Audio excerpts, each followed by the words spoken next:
I think this is the only time I'm almost done with Discord spam before I turn on the light. That's a first. That happens not often. Hi, welcome on in. I hope you're good. I hope your day was good, as always. And yeah. Godwin, hi. How is you today? We have some kind of news, potentials, things. We'll see. We'll see what we're going to talk about today. There are some stuff that could be happening. I don't know. If you haven't seen on the internet since yesterday, I think, there have been the Twitch recap, like Spotify rap, whatever, that just dropped, which I feel always weird that they drop the recap of the year before the end of the year. What's the matter with that? So I don't know. It's it feels weird. It feels weird. Anyways, it's pretty cute. I must say that it's a pretty cute like, oh, that's pretty impressive. I mean, you know what? If you are multi-watching and you have like multiple streamers at the same time, because sometimes people do that, that could be a reason. Denny, hi, come on in. So, as a creator, which is this one, we've collectively watched 8,000 hours of my face. Given there is probably like 2 to 3 hours of me going to the bathroom, but still, 8,000 hours of my face, that's impressive. In like 146 streams in total. But yeah. Then we have 4 categories, which is really simple, and obviously this community doesn't clip things out of context or in context unless it's beneficial, because I'm doing educational content, so no clips, that's normal, we're good. And so the top stream was 136 streamers. I think this is when either White Panther or the Kopinga raided us. I think that's one of the two. Someone with 200 viewers came in, and then that's it. That's how we get viewers. Anyways, 93,000 chat message in this chat. Yes, Denny, that is kind of crazy. We took a look because it was like, you know what, Stony is probably like half of this. Stony is or has sent 18,000 chat messages on Twitch. Not like in my stream, no, on Twitch. So that's crazy. Yeah, that's kind of crazy. And then in the categories, we have software, just chatting, and science, which makes sense. And then we have food and drinks, because we were doing some food and drinks at some point in the beginning of 2023. Kinda. So that exists, but it shouldn't be there. Anyways.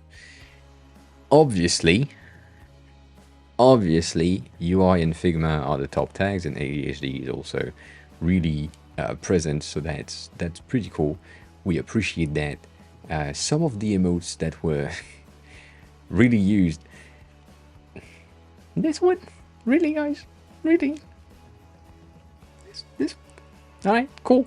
So obviously the high that a lot of you are using when you're entering the chat is pretty pretty used, and then the eyes are less used than expected. I think these two, it's only used by me most of the time. So that's a thing. That, however, is kind of crazy. I had to read it twice when I read it the first time because I was like, oh yeah, 1,000 channel points. And then my brain said, no, you're missing three digits.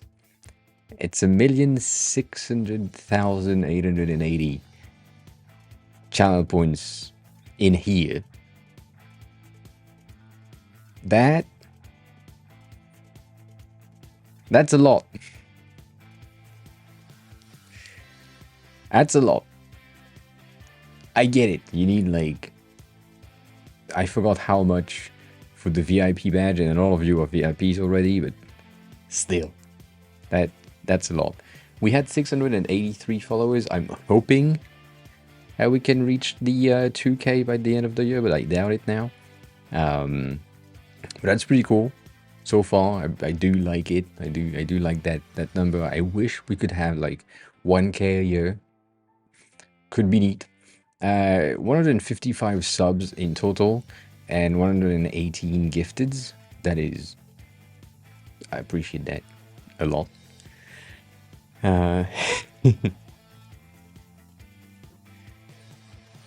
Yeah, we are close. Cat, hi, welcome on in. And then we've sent 144 raids. So basically on each of my streams, because we made 144 streams, I raid at the end. That makes sense.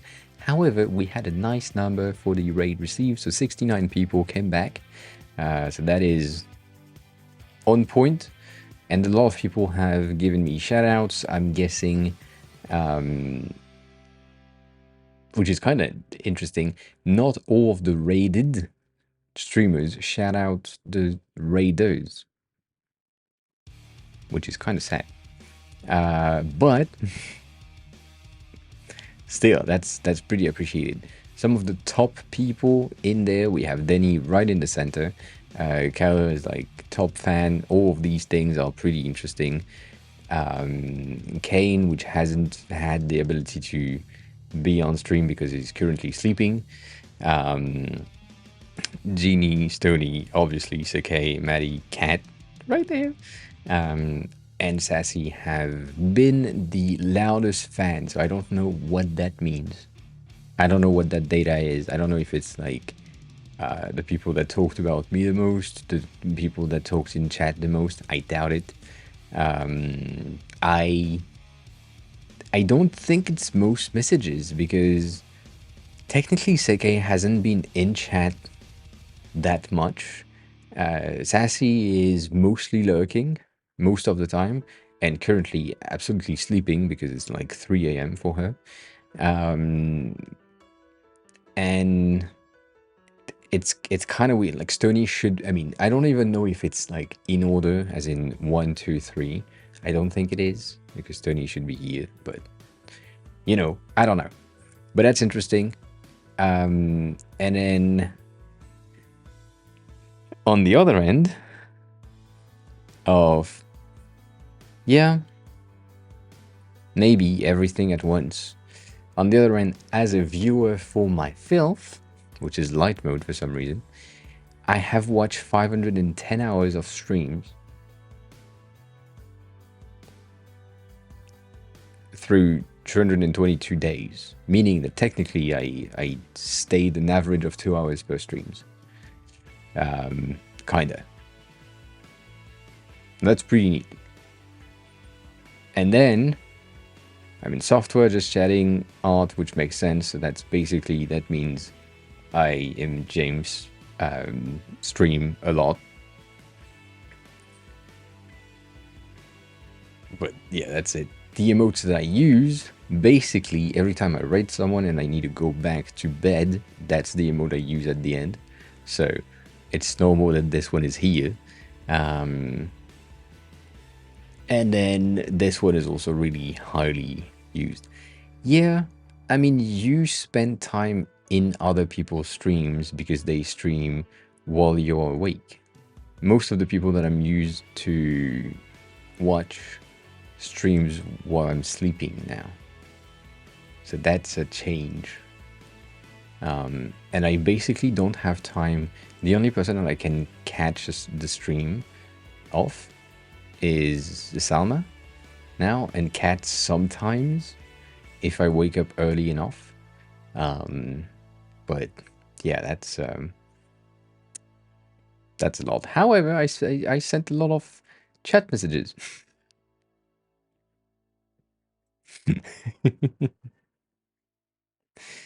But that is kind of wild as well.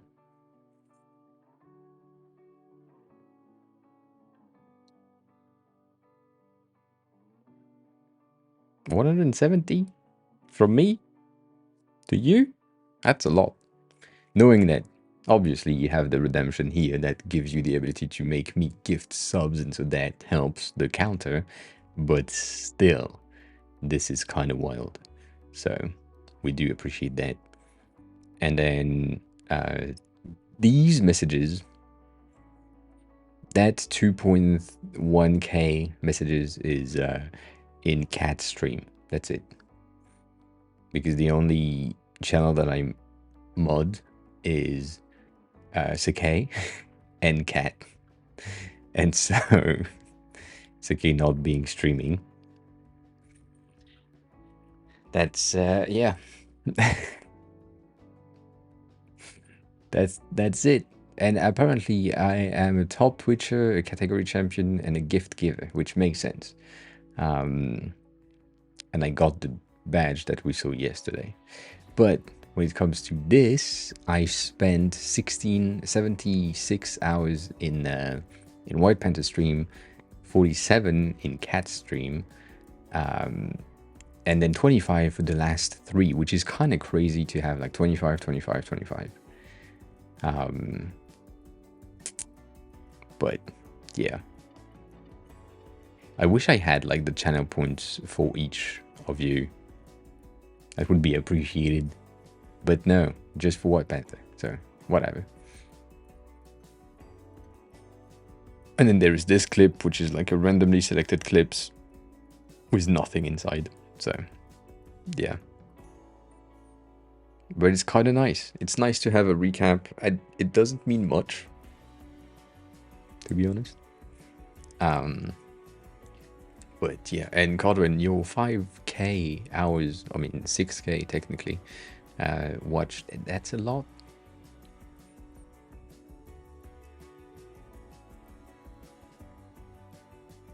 No, it's not like I've modded in your stream, but I am a mod there, so you know, that's the thing. Oh yeah, so yeah. I guess it, as long as it counts you as a viewer somewhere, it counts the hours, which is kind of impressive.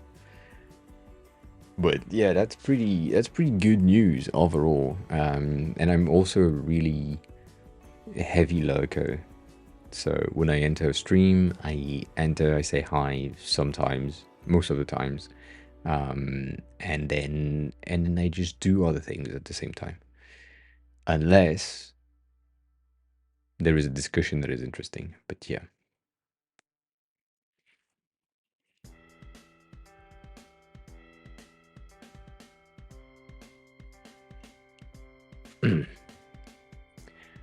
I got 2 IDs for your design systems.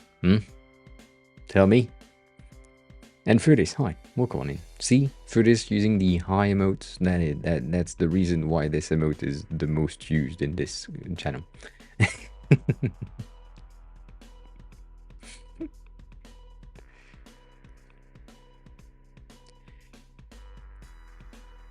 And there is something else I need to announce.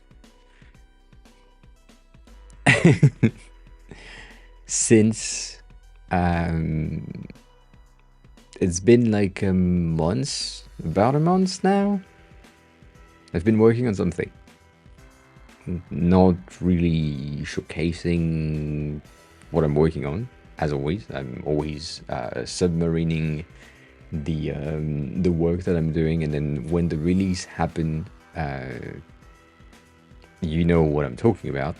So that's interesting. But I've been working on something for months, which is something that some of you have requested as a type of thing to create from me. Not exactly the thing that you have requested, but it is part of something that could help designers mostly. Potentially dev, but I doubt it. I think it will be mostly designers. I'm still extremely vague on what I'm talking about because we never know what can happen. But if all goes well, the next step for that thing is a lot of video recording that should happen either this week, next week, or in 2 weeks. And then we should have a release. So if all goes well, we should have a new product launching in 2024, which could help designers on a very specific topic. Still very vague. So that's exciting. It's a lot of work, but if it works, it could be nice. It's a way for me to make some money without really making some money, the usual thing. And we'll see how it goes and how I can do that. The creation of videos have been pretty easy for me. Like in my head, the amount of work that I used to think I needed to do to make YouTube videos is way lower than expected. And specifically now, like the video that came out this morning for me, yesterday for you, about like auto layout as a Figma feature, is pretty good in my head. I don't know. It's still a bit long, so I need to figure out how to make video shorter, but we'll see about that. Anyways, there was a video that popped in this channel if you want to check it out. Anyways, I focused around beautiful illustration. I've been craving some of these. Just can't find them around. I think you could even make these as a standalone pack, and I would buy the shit out of it. Alright, cool. Let me take a look at that. So that's the first link. That's the second link. Oh yeah, I've been adding these to the Mom UI kit. I've been using these ones. And yeah, the thing is, building these types of illustration is good and bad at the same time. It's kind of bad. If you were here yesterday, when I showcased the when I showcased the particle in Framer, some more tea. Are you British now?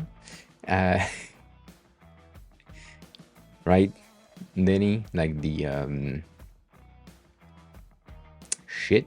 That's not the right one.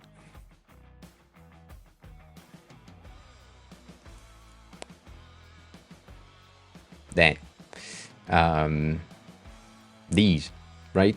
This one, and this one are from that pack. So we have the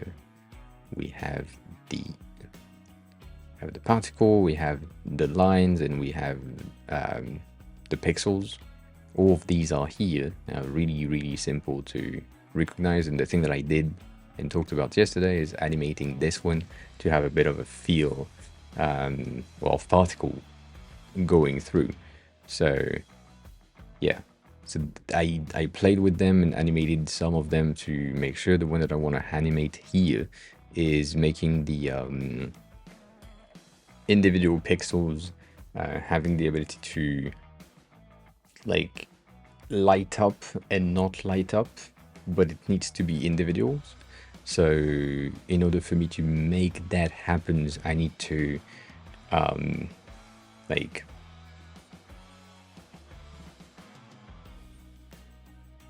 technically, yeah, I need to make a component for one of the pixel, and that's a lot of pixels already. So I don't know. And then the line is just potentially I could have, like, as I said, the button component right there. I think it's a bad idea.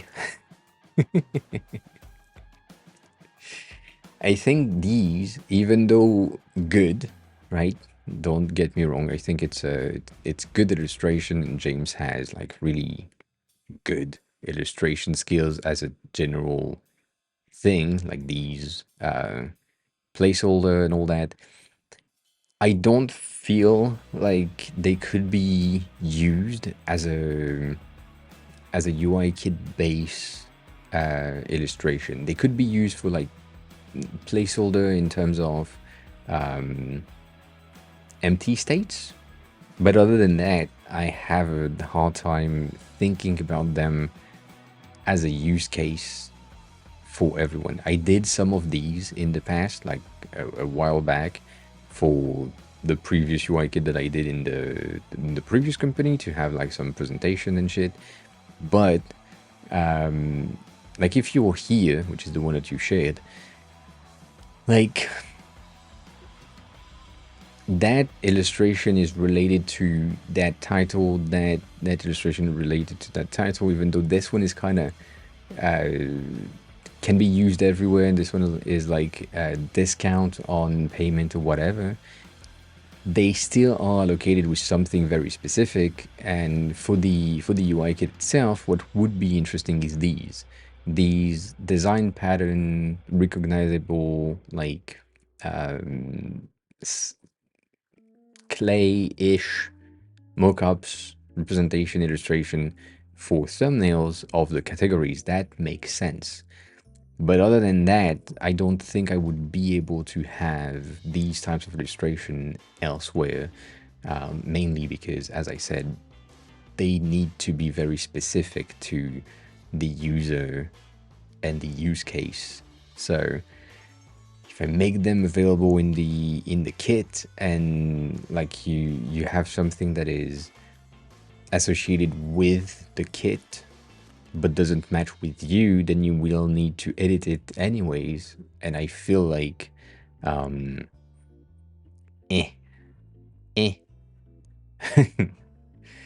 don't know. I think I'm trying to see with James, because I know that James has a lot of illustration like this, but same thing. I have a feeling that I did that on Twitter with some of the things that I liked. Let me see if I can find it. There was one that was really interesting lately that has been like not recognized, but like showcased. I think I shared it at some point. Also, I'm close, by the way, to being able to always show you my Twitter feed. I kind of cleaned up all the not TOS friendly elements, and now we are kind of clean, but sometimes we still have like some cheeks coming in. So, right, all that. I'm looking for a very specific one. I know that James has a lot, but I can show you that. That's not an issue.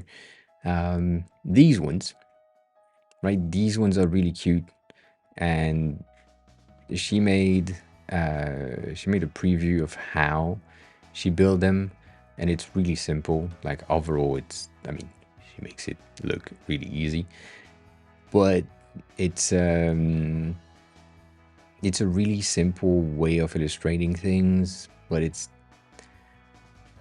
the same thing, right? It's just, is it really useful to have these types of illustration? And once you have them, would it make sense to be reused? Like these ones are great for like empty states. This design style is great for empty states. I still think that it is too colorful for empty states, but it's still great.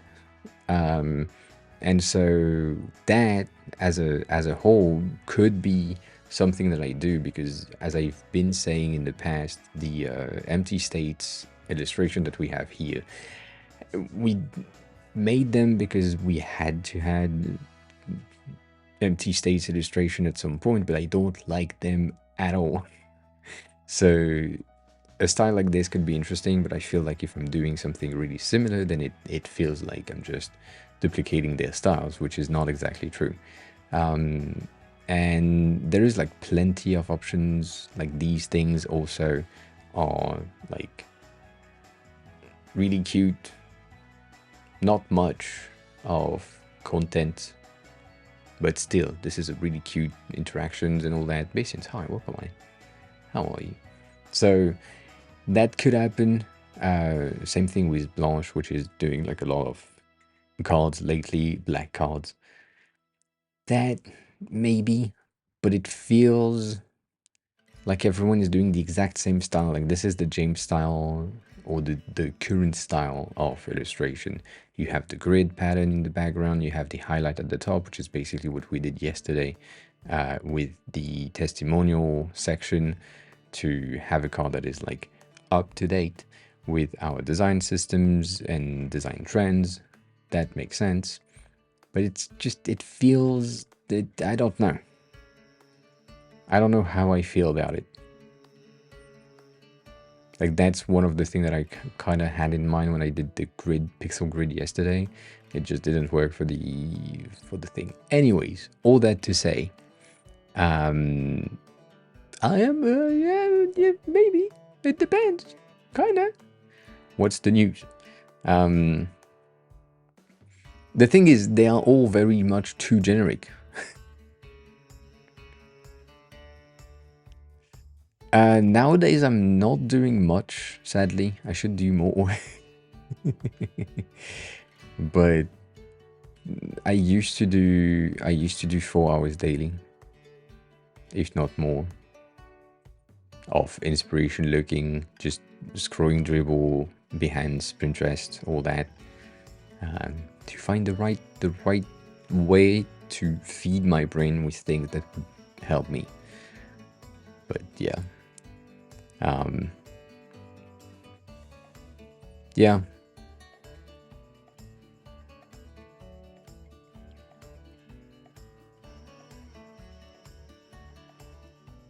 Damn. Oh yeah, that. I've seen that. I think I liked it on another platform. And it's great. I wish I could. But this is... I don't think this is like a framer-friendly addition. Maybe it is.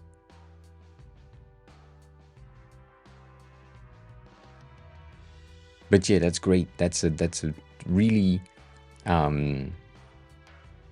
really cute detail that you can have on your cards, and you get like that really nice highlights on hover based on when you are. So yeah, I do like that a lot.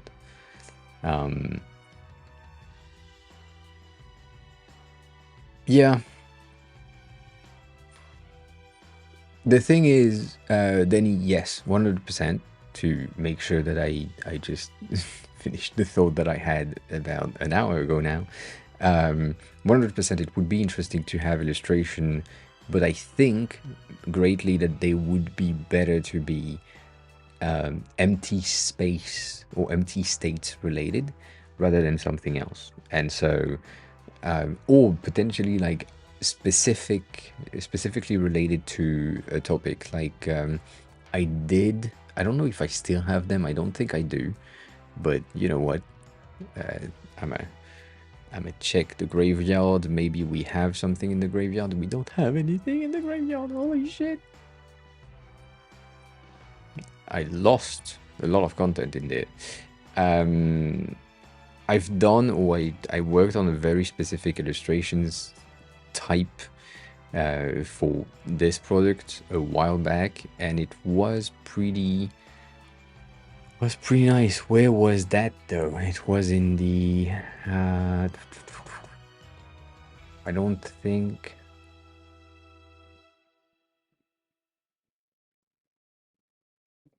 It was in there, but it wasn't in there. So yeah, I got rid of them. Sad. But we had like tiny illustration that were based on some of James' illustration types as well. And so we could have them, but I think it's just gonna replace the empty states in empty space, and to make something that makes sense rather than like something like this. One of the other options that we have is technically some of these, right? Like I did that in 3 seconds when I was trying to get the like the cover for the Framer website service for Contra, and like I did all of these in like technically a second and a half. So that was like nothing. But yeah, like these skeleton wireframes shit could be a thing. On the other end of shit, that was the wrong button. Of things, the secret project will be revealed sooner than expected. I need 8 times 20. So I need 4 hours of video recording, basically. And then I need to edit all of that into 8 splitted videos of like 20 minutes. And then I need illustrations. It could help you, yes. It wouldn't be you wouldn't be the target audience.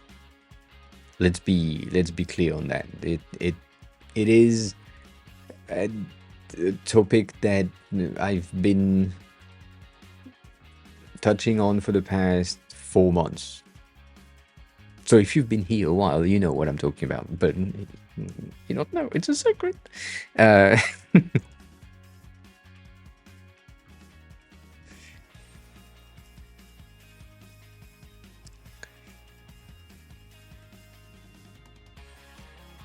This is UI 8, which is one of my favorite recommendation.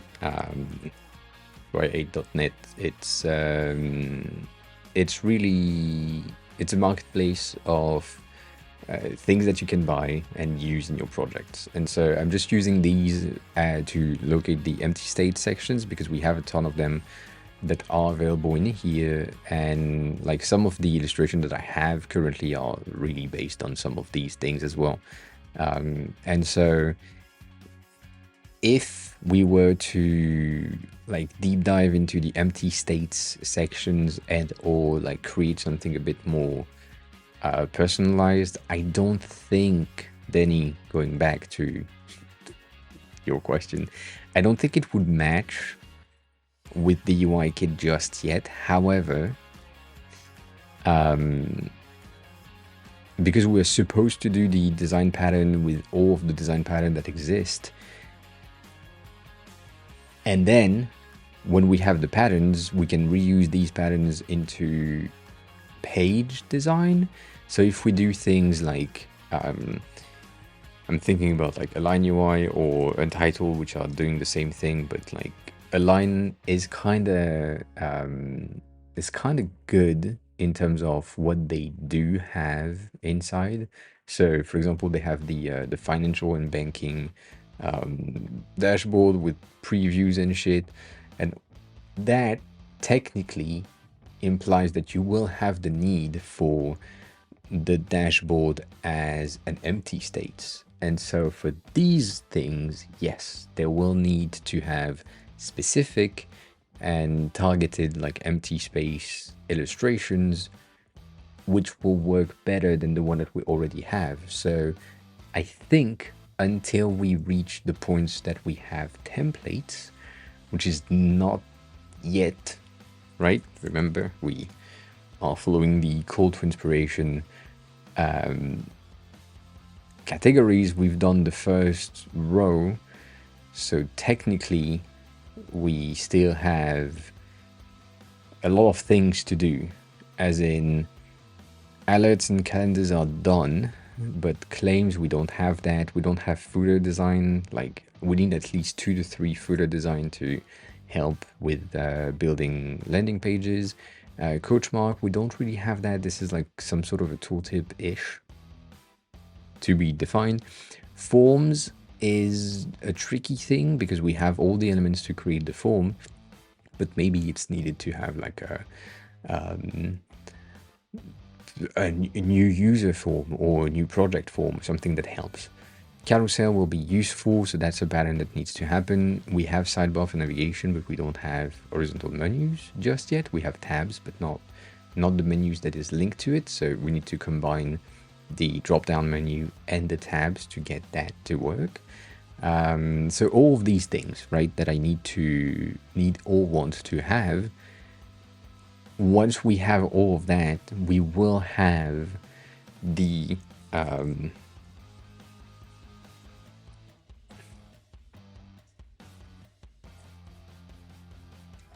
damn it, that thing which we will be using as a reference. So a feature section may have something like an empty state or an illustration or something like this that can be like these ones, that can be the type of illustration that you're looking for, like these. So I'm saying no for now. I'm not saying no forever. Let's say that. All right. It will be useful 100%. I know, but because we don't have the context in which they are needed, it's harder to build like these. Like, I would love to be able to like just give you a fucking keyboard. You can use a keyboard if you have a thing that has like shortcuts, but what's the point? I don't know. So we'll see.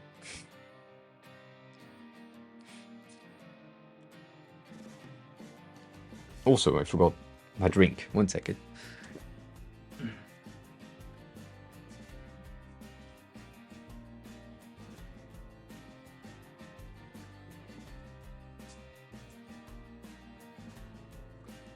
Today is a bad day for my health. Really bad. Something happened. I woke up at like 9. I came out of bed at like 11. Once again, time passed really fast. And I went to the gym. I came back. I had a Red Bull. And around 3:30, I was like, you know what? I should eat something. And I looked at my fridge. Nothing in there. So obviously, instead of going down to the convenience store and buy something to eat, I did the next logic thing to go. I walked for 15 minutes to go take my double burrito, double fries, double drinks, double guacamole things. And yeah, I destroyed like the entire thing. 2 fries and now second drinks. I'm always buying 2 of them because that way I can have like a burrito that is in the fridge that I can eat in the morning, which is like breakfast burrito. Nice. Anyways, not making you hungry at this moment. That's not the point. But yeah, these things, I agree. That could, will, may be a thing. But yeah, going back to where I was on these empty states, 100%. Like some of these,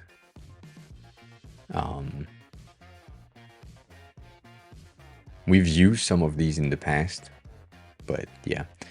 Until on Twitter, not X. This is Instagram for building a design-related audience.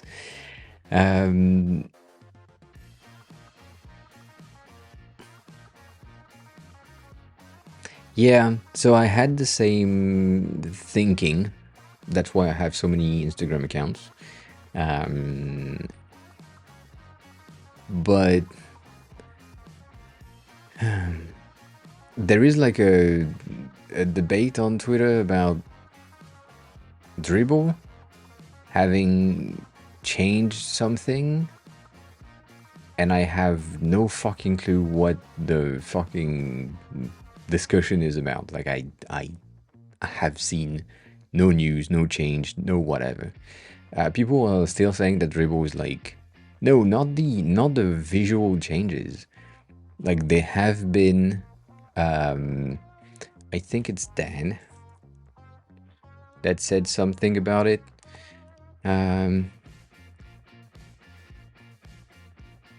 What is that?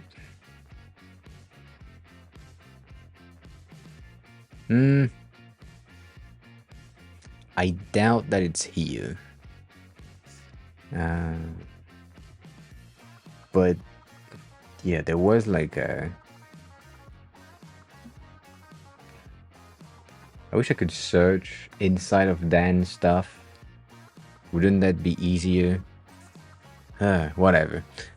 Someone's complaining about Dribble not being a thing, and tell me, Kai, what going? And also being like a space that is driven by money, which makes sense. I mean, they are a business; they need to make money in some sort of way. But I have seen no changes on Dribble as a whole. However, maybe the reason why I have seen no changes is because I've been a pro user since I entered Dribble. So maybe it's just limited to pro users, and that makes sense. But I don't know. I don't know what the drama is about. I don't give a shit. Anyways, Dribble is still, for me, a place where you can share design, even though it's not sharing design thinking, it's sharing design finished. So you don't share like your wireframes or your methods, whatever. You just share what you've done, and you end up with a shiny looking presentation of design, and that makes sense. A pro user are basically giving you access. I think we talked about that in Genie. Hi, welcome on in. You are in my top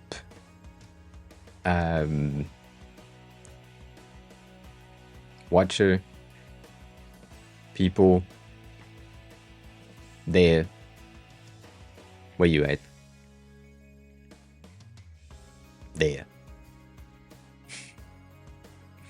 Loudest fan. So yeah. It's also really fun for me to see this wall that I technically never see your profile pictures. Like I know Stonies and like Kane Kettle most of the time, Cat also, because they stream. But some of you, like Denny, I remember that you had this one, but I forgot. I thought you would have like your profile picture. Sassy, I've kind of never seen that one, and Genie, I've never seen your profile picture. So that was fun to see. Anyways, let me see. That question about pro member. I wish I could click on that shit, but I can't.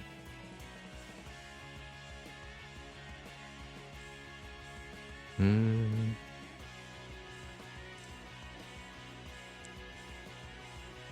I know there is an option to see stuff, but is it in settings? Oh.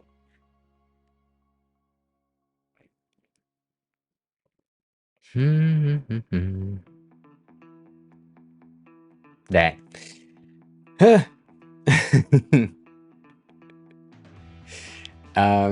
So pro member technically giving you like some sort of an advantage on Dribble for like visibility and reach and all that. Like basically, if you pay them yearly, they are promoting your content, which is not the case. But that's what they say. The thing that is kind of scary for me is because I've been a pro member since even before I could post thing on Dribble. So if you are old enough, Dribble used to be invite only, so you needed to be invited to Dribble to be able to post whatever. So before that, right, I was a pro member because I thought, you know what, maybe if I pay for pro member, I would have like I would be able to do something and share my designs in there, which wasn't the case, but I never cancelled. So, anyways, all that to say, that's the link for pro member. All that to say, it doesn't seem to me as a huge benefits, but I do have some sort of a better stats overall in the views of my shots and all that, but not much. Uh,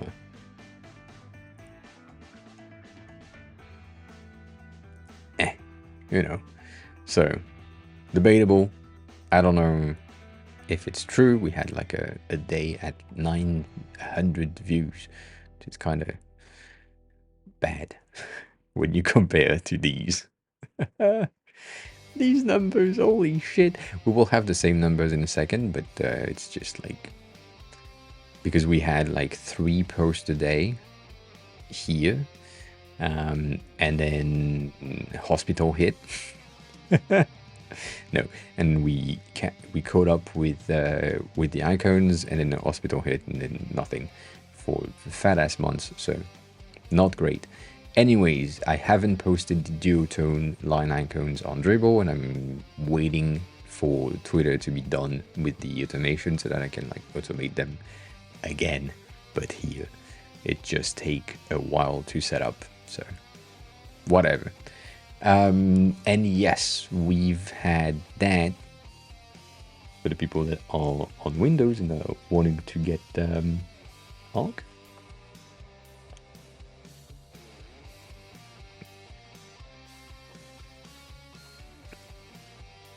And tell me, that is a neat news. That is a neat news that I'm first.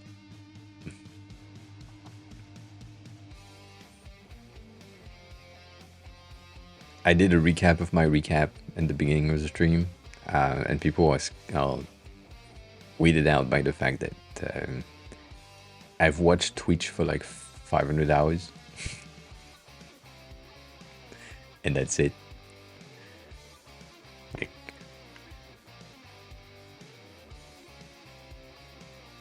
Like not much.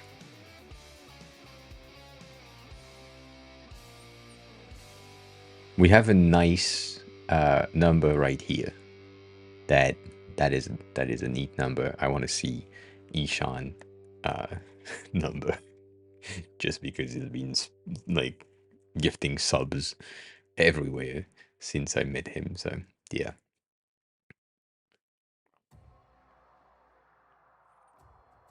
Don't Traveler, hi, what's going on? You know what? I don't think so. Don't Traveler.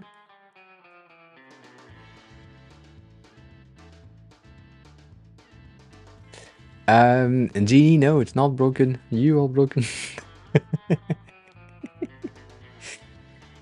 Yeah, I mean, 7,000 hours is, I mean, almost 8,000 hours is a lot of time. I don't know how many days that is, but also if you are someone who combo watch, as in you have multiple devs or multiple people that you watch at the same time, or if you are a mod on other channels and you're also watching that just in case, I think that's cumulative, whatever. So, yeah, could could be the reason. Yeah.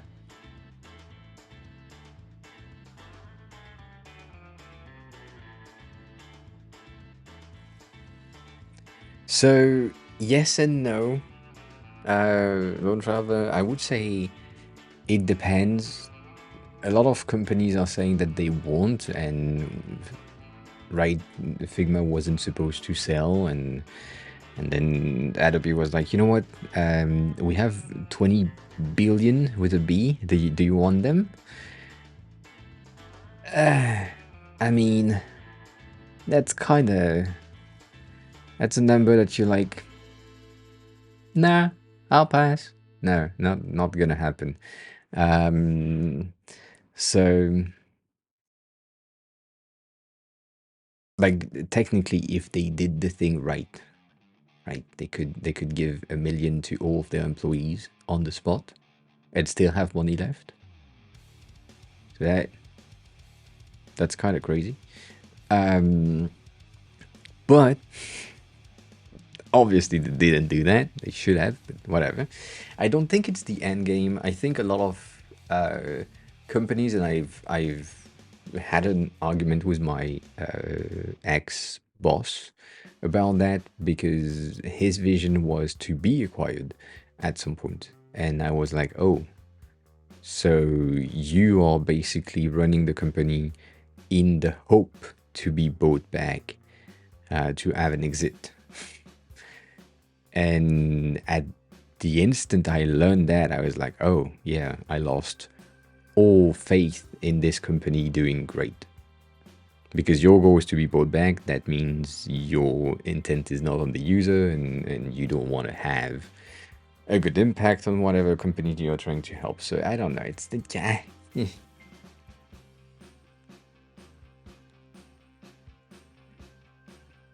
Feels weird. So yeah, I don't like that. I also have a very hard time with company that are VC founded. Like, if you need to raise money to make your company profitable, you are doing something wrong. Like, I get it; it's helpful to have an influx of money at some point, but if you have an influx of money at some point, it means that you should be able to get that money another way. But that's a very personal thing, and it depends. It depends on your views. Anyways, um, so yeah,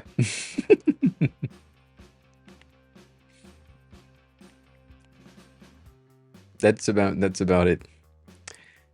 I have a question for the people who have participated in courses. I need Maddie to be here, to be honest.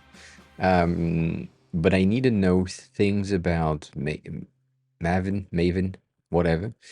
And since you shared that link yesterday, Denny, it's not really the same, but I need to learn about Thinkific.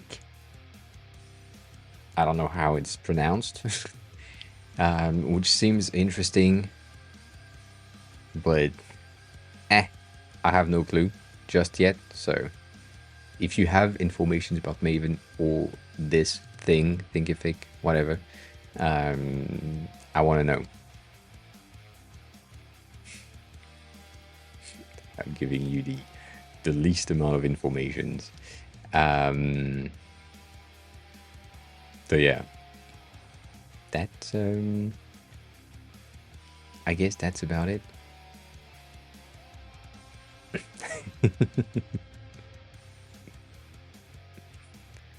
Uh,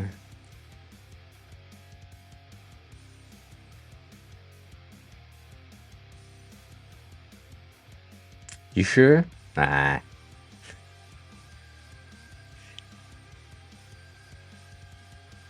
I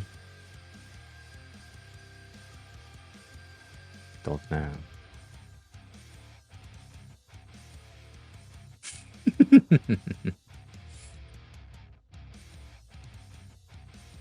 Yeah, that doesn't exist anymore. I don't think I like the fucking thing anymore anyways, so would be kind of hard for me to find the thing I'm talking about. I know how tweet starts, but a lot of tweets starts the same.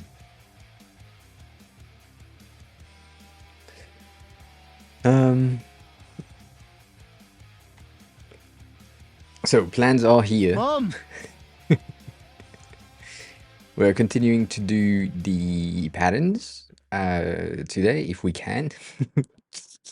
I doubt it.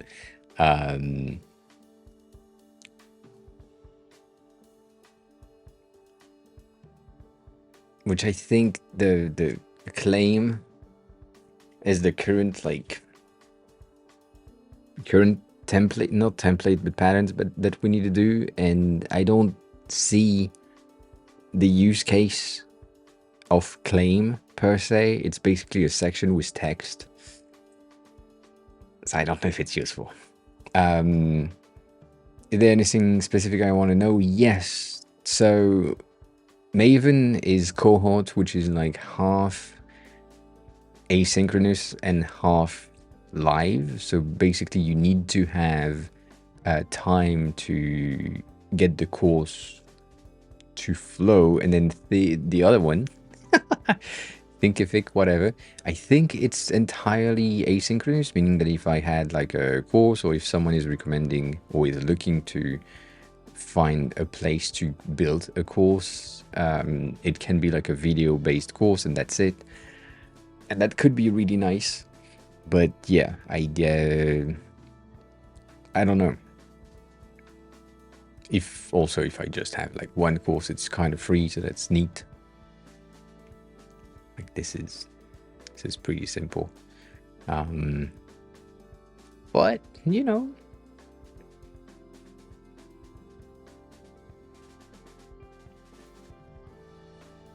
basically, yeah. Right. A claim is a title, a payoff, and a button for fundamentals element to create the necessary harmony of an effective beginning and welcome on a website. The most important part of any website is the world is its claims. So I think it's a hero section. From what I can see here, it's basically all heroes. But I do also feel like it's not necessarily just heroes. It could be the claim of your product down the line if you had a section that, like, this one is either it's a hero section or the header is a sticky header and they just scroll through there. But I feel like this is a fucking hero section. Yeah, it is an opening statement. So technically this is going to be pretty simple to build. It's a mix of some of the components that we already have. I do want to do something like this, which is a half-half, mainly because on our login page, we do have a half-half. So also Figma is just killing me. So we have these, and so if we use the same pattern, which is once you logged in, or before you logged in, you arrive on this, which has your claim and then your thing. I think we could use that as a starting point. So let's use that thing. Yeah, it's useful. We've done like a ton of them in the past. Oh, I forgot to do that as well. That's fine. Let's call that hero dash claims, right? That makes sense. We're doing drip release, where every day a video release. We be careful with the pricing plan because the custom pricing is part of an expensive plan. And it could be tricked by the trial. Interesting. Every day. Interesting. Yeah. I wish he was here, but he's sleeping at the moment, so I'm not pushing him to be there on time. Anyways.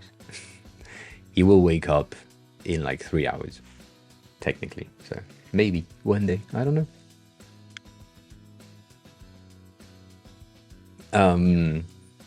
So yeah, hero slash claims. Claims, whatever. Let's do that. So half and half. It's basically this. We have an image on the side and we have content right there. That content is whatever you want. And then on top of these, you have the header navigation, which is this block right there. That is going to be here. And that is going to be there. Right? If we use that same thing.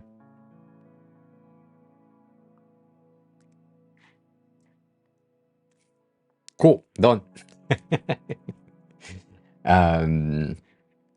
So based on these representation, we need a header or heading with a subline and then a button, which is basically whatever thing. In the pattern that we've seen, we have heading, subheading, action, and action can be two things. We have this action that is a pattern that is currently really useful to catch potential leads. So input your emails, and then we have the secondary one, which is usually this one with a to action button, which I'm not saying that this is what I use, but it is kind of what I use right there, right? It's the same thing. You have that buttons. That's my claim. Cool. So in this block, we need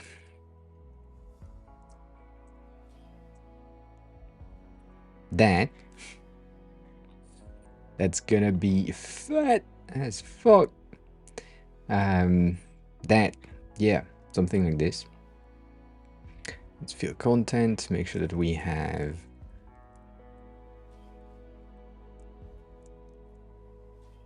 $40 on each side. That's okay. And then underneath that, we have the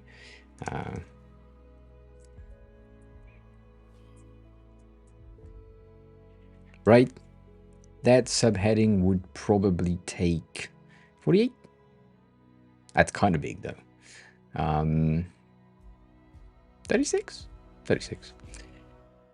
And then we have two options. We have the regular, as I said, regular input field with a button inside to catch emails, or the secondary option, which is a pack of buttons. So for that, what I'm going to do is get my input as a base right here. And that thing is going to tell me that it doesn't have a helper, it doesn't have that. I'm kind of sad that it's I don't have like a taller version. So to make sure that the hierarchy of information is good, I may need to like reduce the sizes of these to like potentially 2XL, 2XL medium, and then this one is gonna go back to 4XL, 5XL, 4XL. 4XL is kind of small. 5XL, yeah, it makes more sense. So this thing is gonna have the regular thing that has No left button, no, or you know what, it could have a left icon, no leading text, your email would be here, and then it doesn't have a helping nor an icon there, and then the right button would be visible in potentially primary because we need that. The content would be, what do we have as a title here? Get a demo, yeah, book a demo. Book a demo! Like that. No left icon, and that would be a calendar, I guess. Right? Benin. Holy shit. Bedinisis. Bedinisis? Hi, welcome on in. That's the first time I've seen you, and I've had a hard time reading the name. How are you? Who are you? How did you find the stream? Welcome on in. I hope you are good. Let's make sure that this one is gonna be 12:6. It's double so that the book is kind of in and better, and then that is your email as a placeholder. That makes sense. Let's make sure that the icon itself is the email icon so that we have the right understanding right there, and to make sure that we have, as I said, the pattern working across. Here we have the secondary option to create an account underneath, and shit, I clicked on the same one. Here we have two options.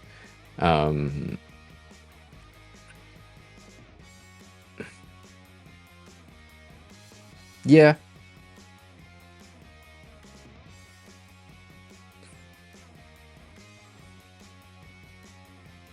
My dyslexia is having a hard time with the DI. I mean, you have repetitive letters, and B and D in my brain as a dyslexic person just switch places and orientation. So kind of hard. Like you have, for me, you have 2B, 2I, 2N, 2S, and 1E, even though it's not the case. So yeah, bed is fine. Bedins, is it bedin, or is it, I mean, I guess it's bedinsis. I don't know if it's pronounced with if it's a regular name or a username or something different, you know.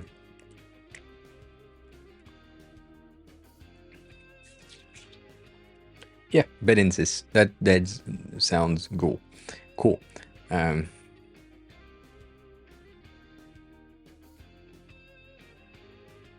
I mean, Lone Traveler is fine. LT is weird, and Galactic Overdrive. Hi, welcome on in. Yes.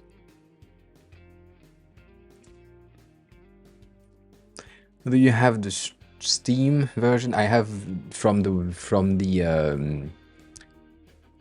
web, mainly because I'm on Mac right now, and so the OBS we have is the OBS Mac, which is kind of sad, but yeah. So I would highly recommend you to go to the obsproject.org to download the latest version, and yeah. You have the Steam version because I'm trying to figure out which one is better. The one that is better is the original official one. So for me, it's this one. That would be the one that I would highly recommend you to check and use and download, because it's the most up-to-date one. You can always have or say that both are good, right? The Steam version and the non-Steam version, but the probability of them updating the repo for their website first and then going to Steam to make the updates is highly probable. So maybe if you're like 2 minutes in difference, you could have two different versions. I don't know. Usually they don't do that, but you know. So yeah. And then it depends, what type of thing do you want to do, and what do you want to achieve with OBS? Because maybe OBS is not the best option for you based on your computer, your resources, and all that. You could also use Twitch Studio, which is the Twitch version of OBS, which is really lightweight and really good. And you could also, if you're on Mac, you could use Meld, which is pretty interesting.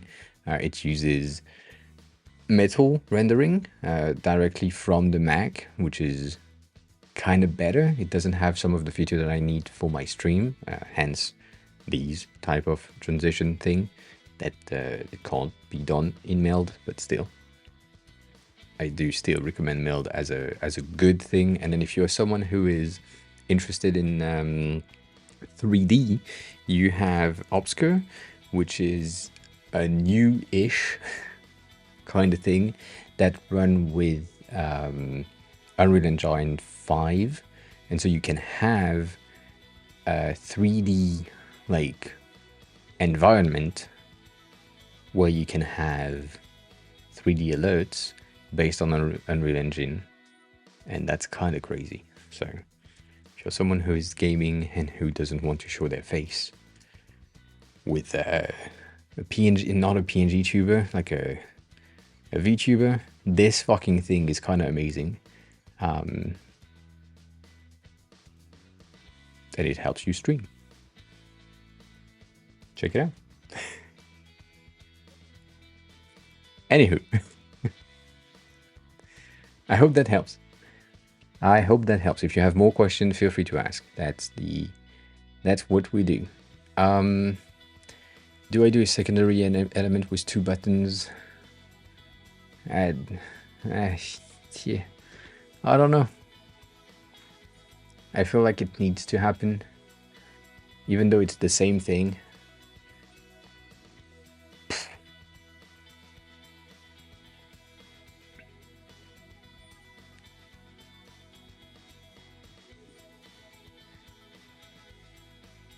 Bitch.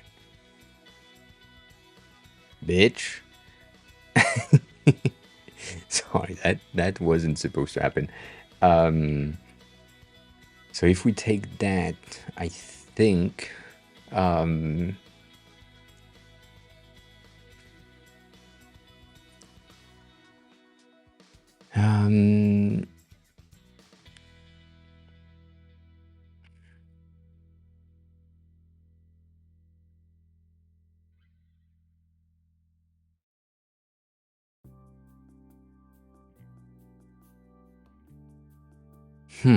well, OBS itself doesn't really use a lot of power.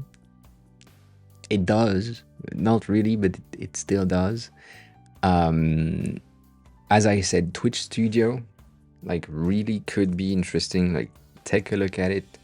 And no one knows about it. That's one of the best thing about it. But no one is using it. So, right, Twitch Studio is kind of optimized for making sure that the thing that you're sending to Twitch is pretty good. However, one of the currently how can I say, sentiment in the streaming space is we can now multi-stream on like Twitch and YouTube and Kick and TikTok and Instagram Reels at the same time. Instagram Live at the same time. So Twitch Studio will not allow you to do that. OBS will. Technically, OBS will let you stream to Restream, and then Restream will just split things. So yeah, take a look at Studio to check. Thanks a lot for the follow. Appreciate that. _OV3R Drive is now following. I would say OBS would be the cleanest option. And then in order to make sure that it doesn't use too much power on your computers, it should, or you should, check some of EPOS which you probably have heard of. If you're in the streaming community, EPOS has a ton of tutorials on how to make OBS run smoother. And like, if you don't know who that is, just check their videos 100%. They have one for low latency, no, like, how is it fucking called? Like, which one to choose for the encoding and all that. The fact that you don't have a GPU, that is scaring me.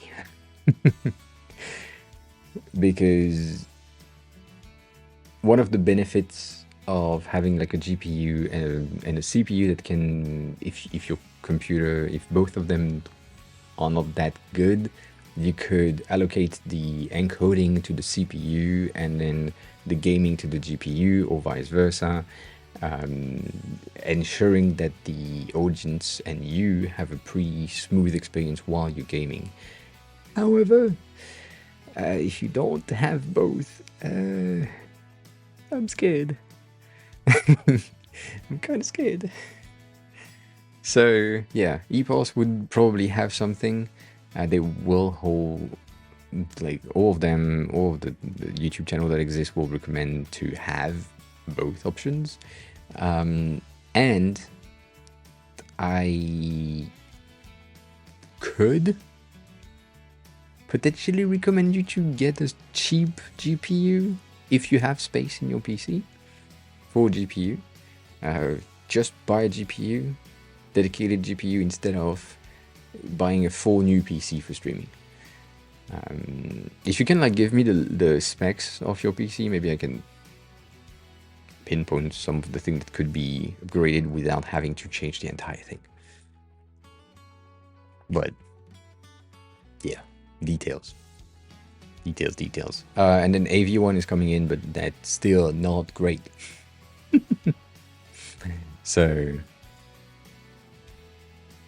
yeah, I'm trying to see if I can find a video that is good for the encoding, and obviously I can't.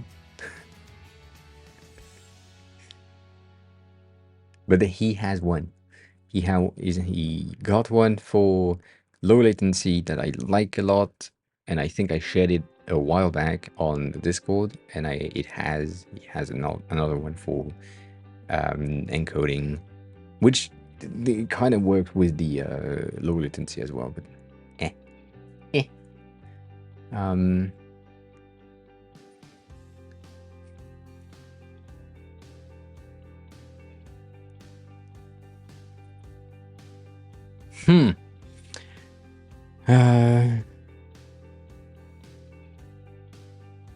Anonymously, hi, welcome on in.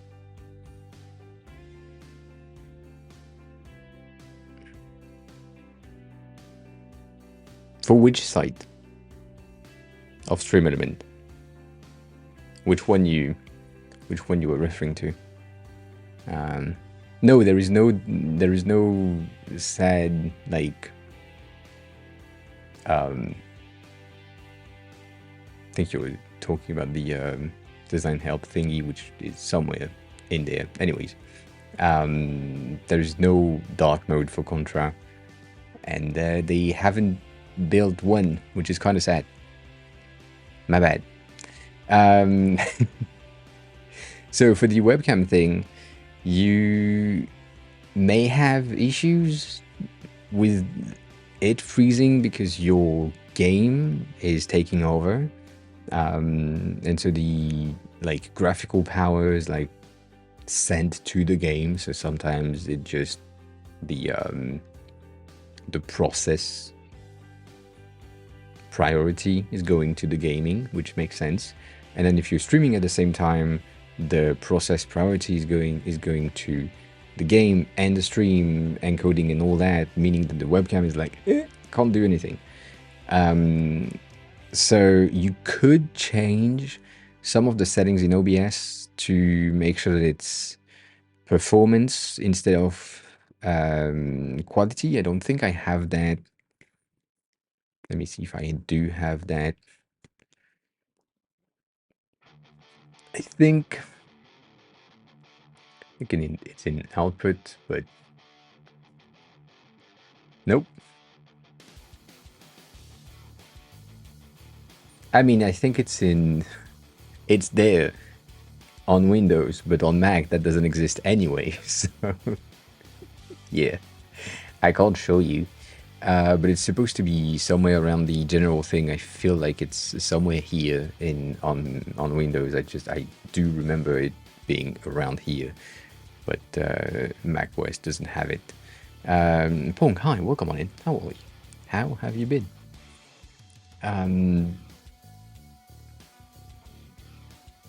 Yeah, so you could simplify your settings and your OBS stream overall to just have like a limited amount of graphical processes going at the same time, but at a minimum you will always have your gaming and your encoding of your stream, because right, you're streaming. So adding a third one should be fine. Some of the things that I could recommend you to do for troubleshooting, if you are not already there, would be to reduce to 720p, which I know I mean, it's not great experience for the viewers, but that's what you can offer. Like, your PC cannot do more than that technically. And then also reduce to like 30 FPS if you're at 60. And don't worry about the big paragraph. I appreciate the bigger paragraph better, because that way I can focus on them. So yeah, reducing the quality to 720 and reducing the FPS to 30 it might help.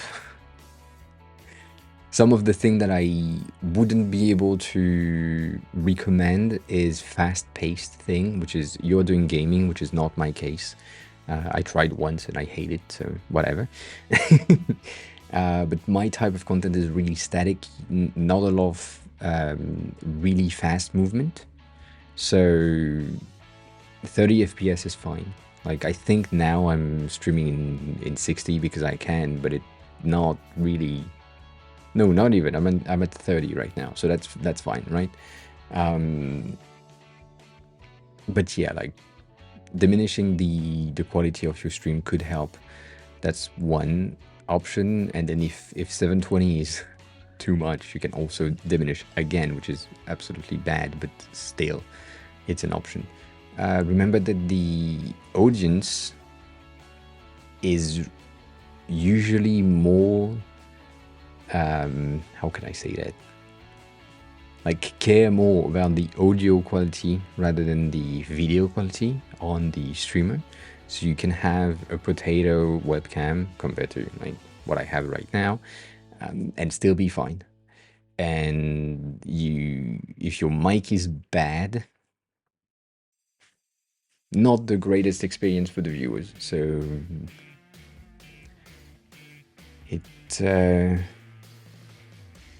if you needed to buy things and like upgrade your PC, the order of things that I would highly recommend for streamers that have no gears yet would be a good mic first, and then a better GPU or a better CPU depending on what you currently have, and then a better CPU, GPU depending on what you bought before.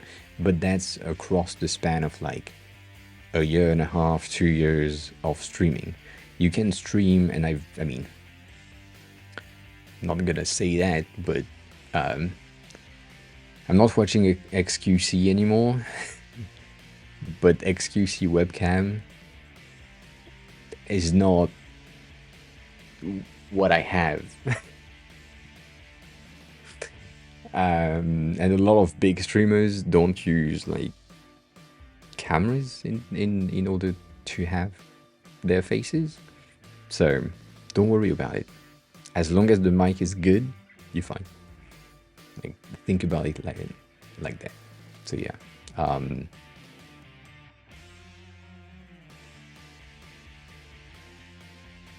But yeah,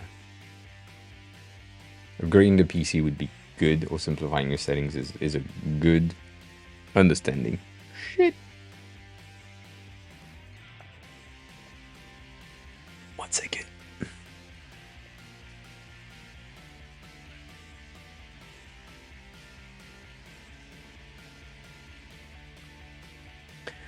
The condensation on the fucking thing just drips everywhere.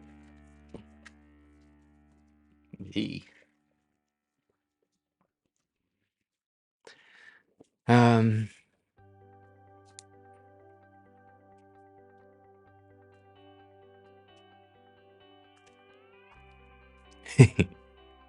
I mean, if you want to be here, be here. If you don't have time to be here, sad for me, but you know, it's good. This stream and my content in general is related to helping others, and mainly helping others in design related topics. And then at some point we had like a lot of OBS related builds when I was doing like a new stream overlay per month. So we changed everything everywhere all the time. But yeah, I don't know. It's how I learn stuff anyways. So yeah. And if you have school and things, focus on the things that are interesting to you. So if school is important to you right now, focus on school. If it's not, and streaming is more important, you can focus on streaming depending on where you live, your situation with your family and all that. Maybe you can't do that. But you know, you can always like focus on the thing that you like the most. It's highly beneficial for you to take the time for yourself. So if school is not really interesting, don't focus on it.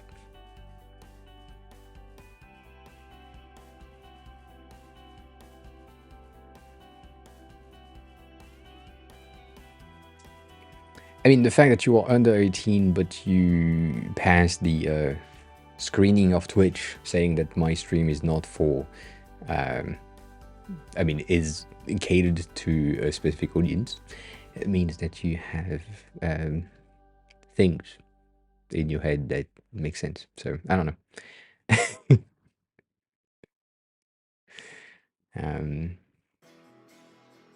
Even if, I mean, my stream is not for younger audience technically, but you need to learn stuff somewhere in a way. So as long as you're not 13, I'm good. That can happen, I don't know. But don't tell me how old you are. That's the thing. If you're here, never tell me how old you are unless you are above 18. Otherwise, you know, all that. So yeah, if you have more questions, please feel free to ask. That is the goal. Trying to see if we have other things, but I don't. I think that's it for the recommendation for Twitch. And then Pong, what are we doing today? We are supposed to do some more like design patterns. Don't rather have a good rest of your day. And yeah, the claims will be I think we're gonna do two. We're gonna do one side by side, which needs to be like way more defined than these, and then we're gonna do one centered, like that, and then we're gonna do. I think that's it. I think the other option would be to do a full size, but this is technically a side by side, not a split, like this one, like these ones, but I don't know. We'll see. Have a good look. Yeah. And welcome on. I appreciate the follow and the look and all the things that you said. So yeah. just remember, we're here to help. That's the thing. Max width 420 because we need that. This is gonna be a line left, a line bottom, and we're gonna have 88 top and bottom. Maybe. I'm looking at this one, which is really, really close. But it's also like kind of aligned to the 40. I could go 48, 48, 48. That we have a nice corner at the bottom. And then from here, if we take the same behavior, we're going to have one of these is going to be replaced by a badge. Lol. By a badge in large, a large badge, badge large. Looking at these, scroll down, but it's susceptibility a button, but whatever. That's gonna be arrow down and shit. That scroll down is kind of weird of a CTA, not CTA thing. Hint for scroll. I don't like it. Yeah, I'm sorry. You probably can't see me right now.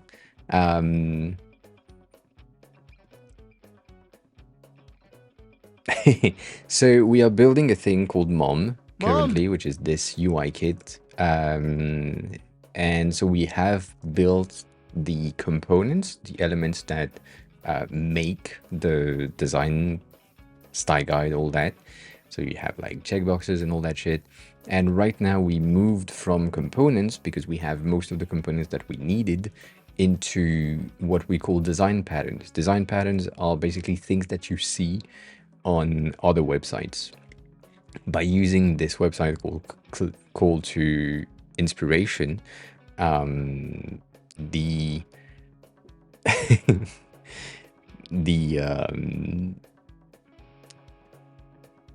the idea is that the design patterns are categorized into different pages so that you can see some of the inspiration that you have for like what we're doing right now, which is called a claim. So the claim is basically the hero header, the top section of a website that has the mission and the tagline of what the website or company is providing. So that is the pattern of today.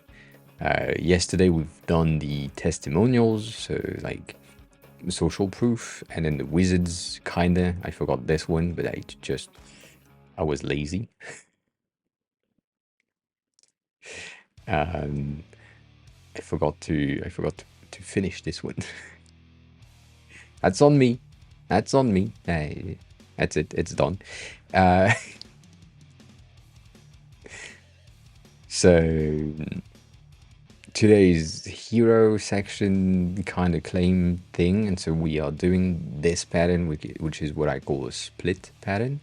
And then we need a secondary one. So I'm always doing two different styles for all of these patterns. You have like the login section, which we have a split version and a modal version, which you've probably seen in other websites. And on other things, we have like pricing in cards view or in table view for all of that. Send me a link. Pong, send me a link. It depends. The pricing is wild.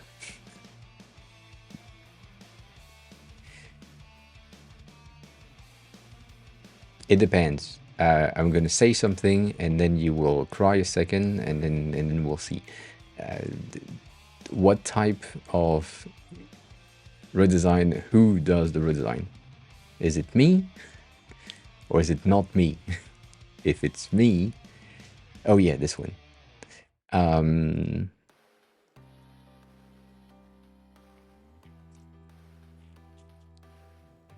You know what? I don't think you need a redesign. I think you need adjustment, but the design on its own is pretty good. Like we've talked about this section and the adjustment that you could do.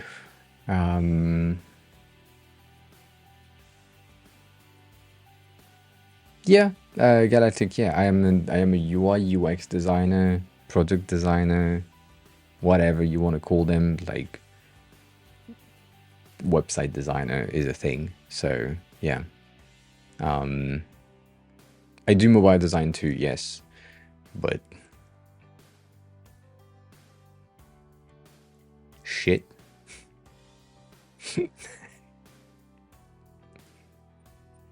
That wasn't the plan. That was the plan. So mobile is really easy. Mobile is sometimes easier to do if you start with mobile. But yeah. So if I'm looking at both side by side, right, for comparison, that mobile view right here is pretty fine. It could, you could have something a bit more clean with having the 3 values at the top in one line, because technically it should fit. It would probably need some sort of like font adjustment with the title being less wide and the numbers being less wide. It also depends on how you want the numbers to be displayed. So if you have 0 items, then you have just one number. If you have 100 items, you have 3 to display. So you need to know how much you can display per column before it breaks. And then some of the options you have to make sure that it's always visible is just you take the biggest number, you put it at 100% of the column width, and then that will define the font size. That is the max font size for the other 2, which is kind of a weird calculus thing in like your dev section, but it kind of works.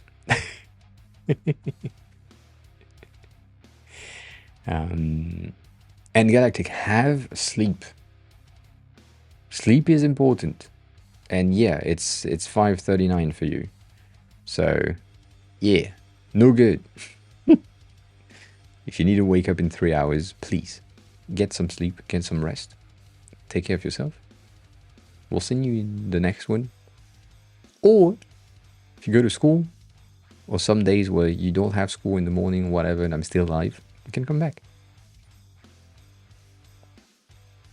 And so Pong, the going back to some of the links that happen to be shared in the chat by the lovely stream element that is spamming you with that.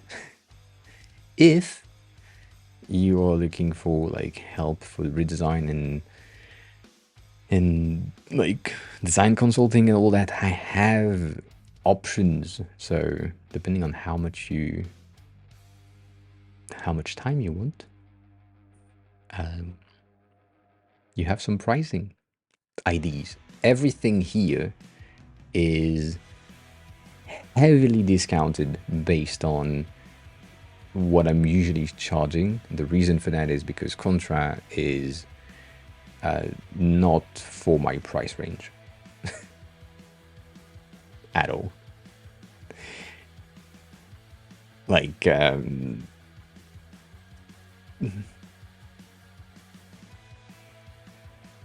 like this is my usual price range of 56k for like a year of work, or that, but these pricing are like starting at, so we can go really high with a redesign.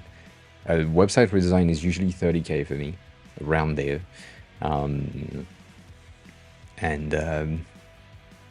Yeah, it's not affordable for most stream viewers. Not saying you're all poor, but usually I'm targeting some like big ass companies rather than single individual, and like just spending 30k like this as a one person business is kind of hard. Anders_Odgaard is now following. Anders, hi, welcome on in. Thanks a lot for the follow. How are you? Who are you? How did you find the stream?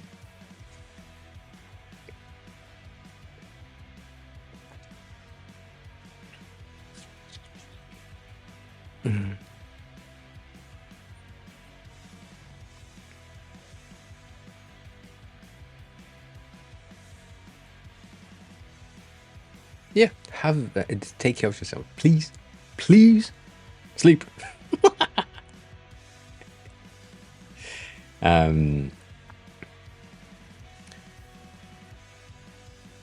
Odger, maybe it could be.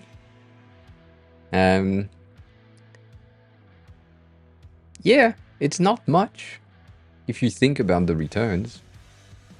Like, some of the company that we've worked with, I know that this is like kind of sarcastic, but if you think about the returns, 30k for website design and all that,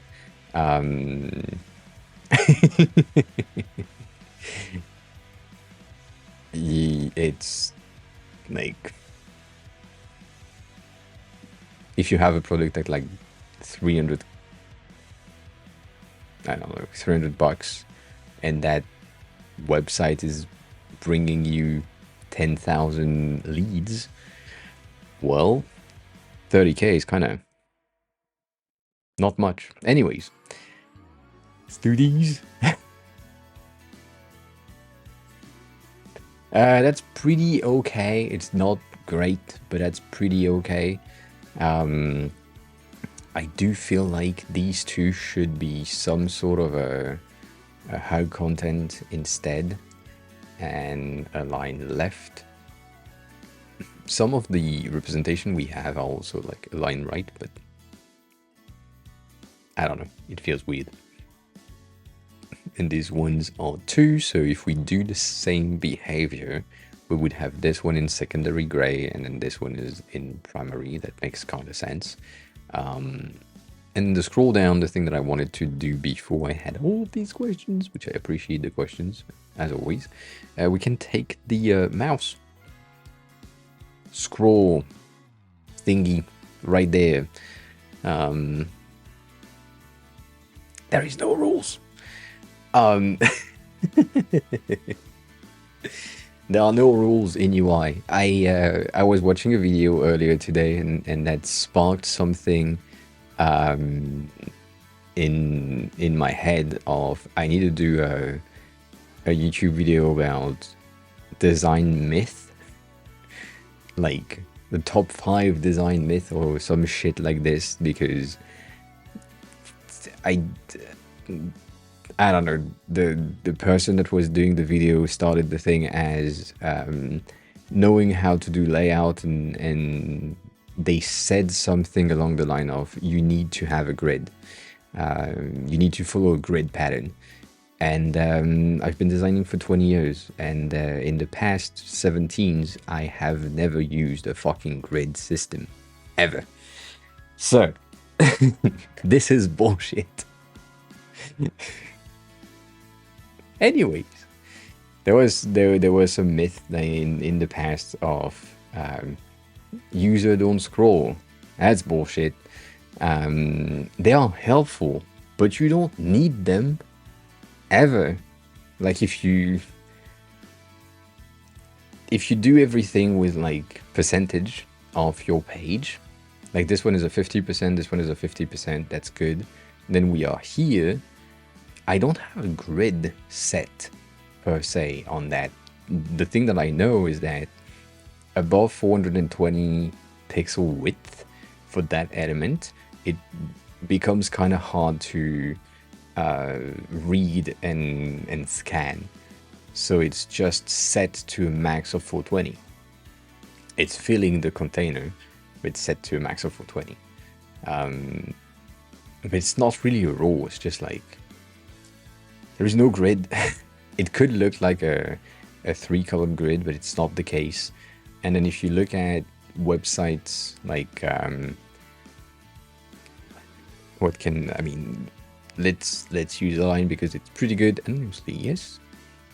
There are no rules. Like really, if you look at this section right here is split into 2 columns, which don't have the same width. It's not exactly the same. Then it's a split of 3 columns, and it's a single column. So you can say, oh, so it's a 3-column based layout kind of thing. But then the next one is split into 4 columns, so that there is no fucking grid. And then this one is a split of 2, so that's okay. It's the same as the first one. And then you have the same thing, but this one is center aligned, which is out of pattern. This thing is split into a 1.5, a 2.5 column, which is weird. And this is split in the center, but not in the center exactly.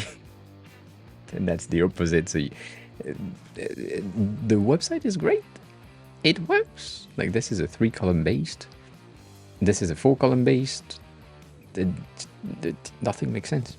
So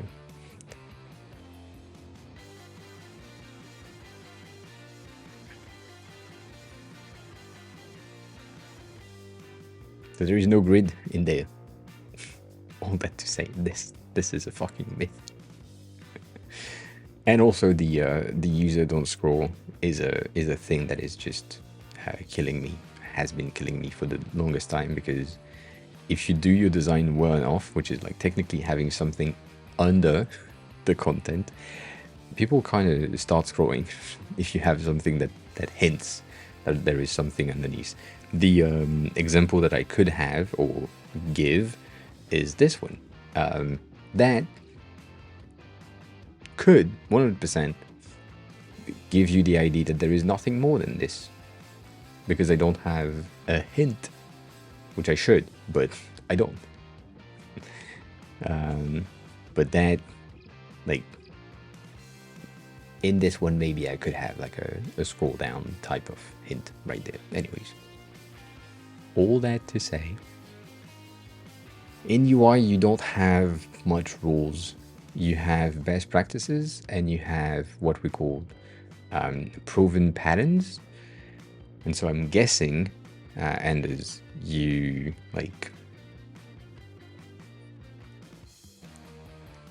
are following design proven patterns, and you use that as rules. Then manuals, or if you do, you make them before you start doing the UI. I don't know what you call design manuals. As in documentation for the UI?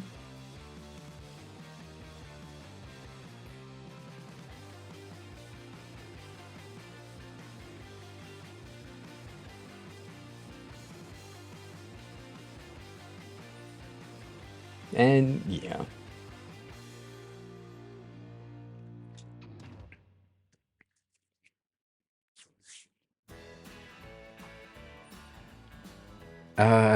It depends on the project. I've done both approach of building the style guide and the design language before doing the UI of the pages, and I've done the opposite, doing the pages and then building the style guide based on what I've done. The thing is, nowadays, knowing that we have things like this thing, and I'm selling, but other UI kit exist, it is just much faster to start building with a proven working style guide UI kit rather than doing things freely and then trying to fit a system on there. I've seen, I think I shared that on the Discord at some point. There was, but it's also probably way far away. Could it be in there? No, it can't be in there. Anyways, there are some presentation of design, designers that are doing some things to their layouts and shit, and They are building everything from scratch, as in creating a new icon for an arrow right directly in the design file. And these are behaviors that are kind of forced. Technically now, you have so many like icon packs that exist, UI kit that exist, that it's way faster for you to find a UI kit that matches your client style and then build from there, rather than like build something from scratch, because most clients will have no idea of the design style they want to go for, and the only thing that they have seen is their competition websites and or the current trends of design. So usually, if you are building things in the current trends or in the last two trends, you will have something that works. So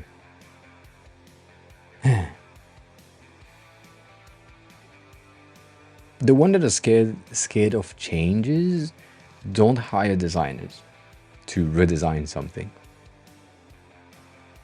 or build a new feature. So you're good. Don't worry about it. It will be fine. They're not gonna contact you anyways. So you're okay.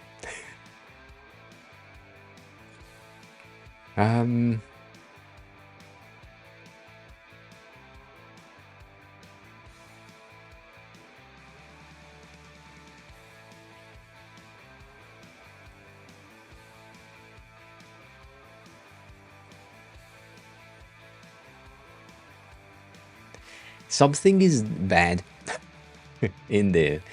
So yeah, Anders, to answer your question, it depends. I've been building, you can see some of my previous packs in there.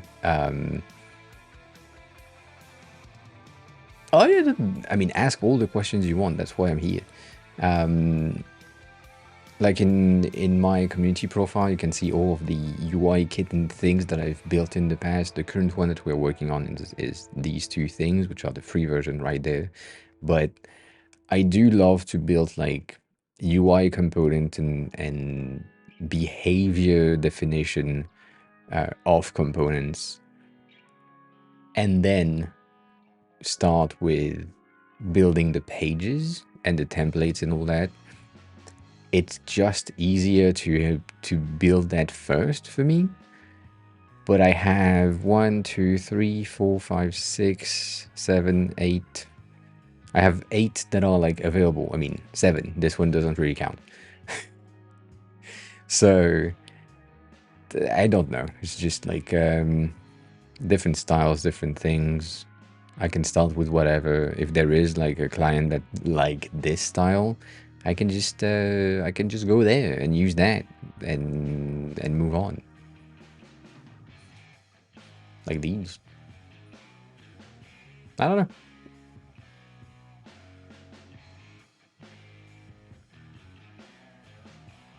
The main thing for me is there is no rules in UI. Esports is pretty cool. The esports language and the esports design is one of the most exciting thing for a designer to work on, mainly because you have no rules at all. Depending on the games that are the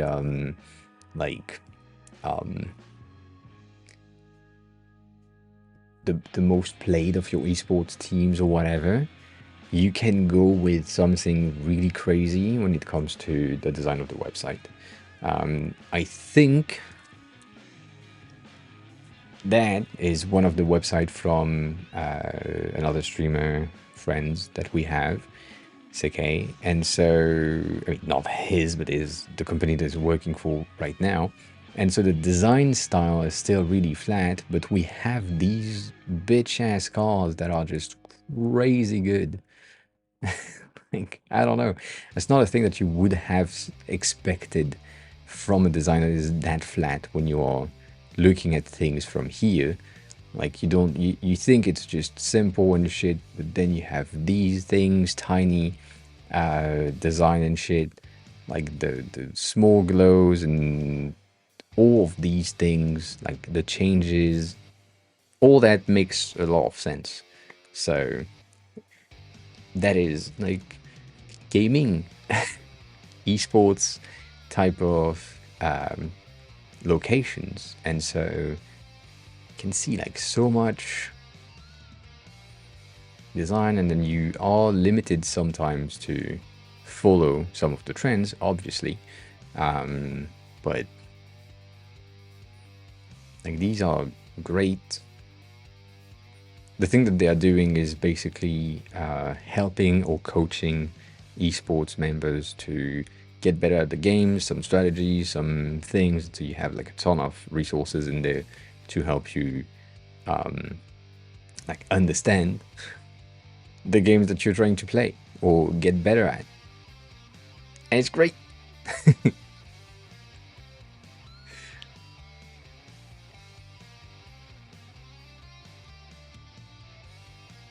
Like all of these things, really useful. I don't know.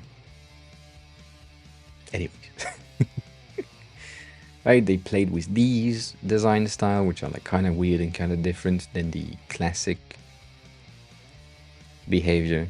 Yeah, there is a lot of grids in there, but you can see how this page, which is the same as the other one, this is a 4-column grid technically, right? 2 there, 2 there, but like this one is split into 1.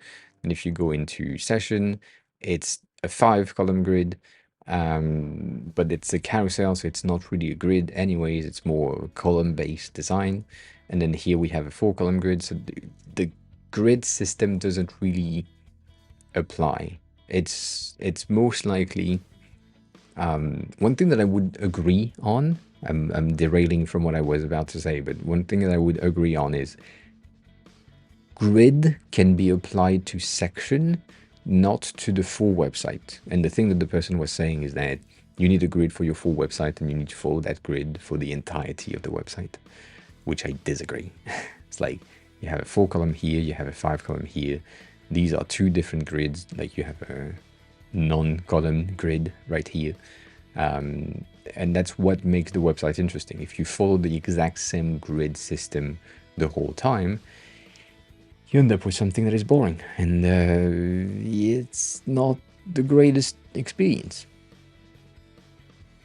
Well, you know. Anyways, all that to say, when you look at these like icons, illustration, like gradient and shit, this is not the common use case for icons. It works, it's not the common use case. So yeah, so mixing the system, I think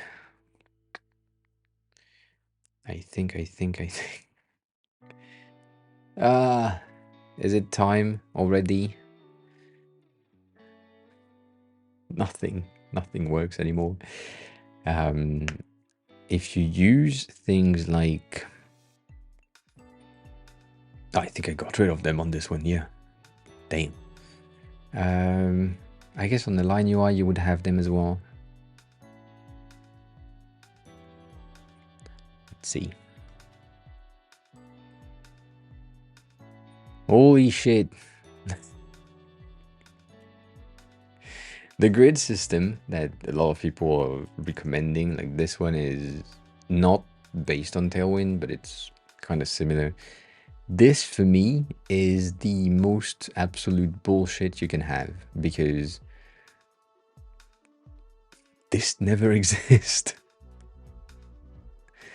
That entire thing right here is 1440 in width, right? That's the full width of the viewport that you would need to have in order to get that as a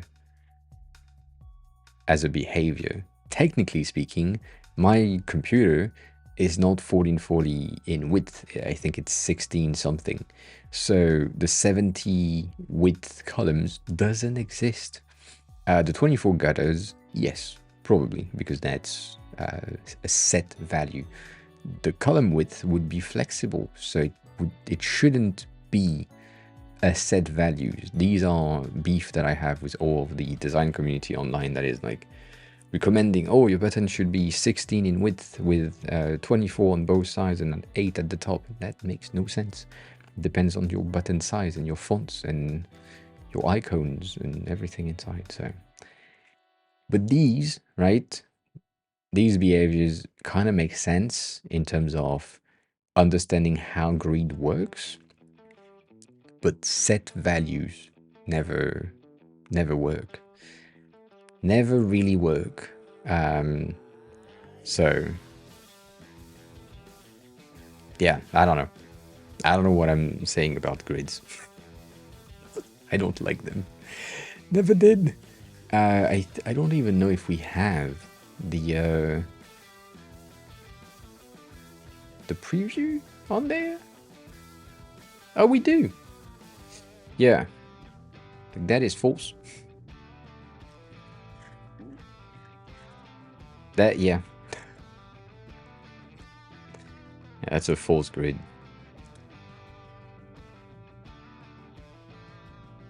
It works, but it's a false grid. It only works when you are in 1440 in width, which I don't know.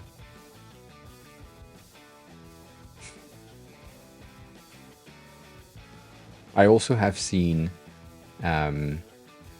so much that just kill me. Like this, you have a grid system, you praise your grid system, and you don't align your content to your grid system? What the fuck? You should. Like, you should have aligned that section to that, like that line should be here with your columns, and then from there you could have, like, I don't know how, but like made sure that these were spaced evenly based on your grid. But no, you decided to not do that. Specifically for the card right here, they could have taken three columns each, and that would have been great. But no. And I've seen so many designers praise grid and column-based design layout and not follow them anyways. So it's one of the reasons why I'm like not really happy with them. Makes no sense. Yeah. I mean, this one is not even a try. This one is like, it's so close it should have been used, and it's not. So what I use, which is different, it's a spacing patterns or a spacing scale. So I'm using the 8-point fluid 8-point grid system,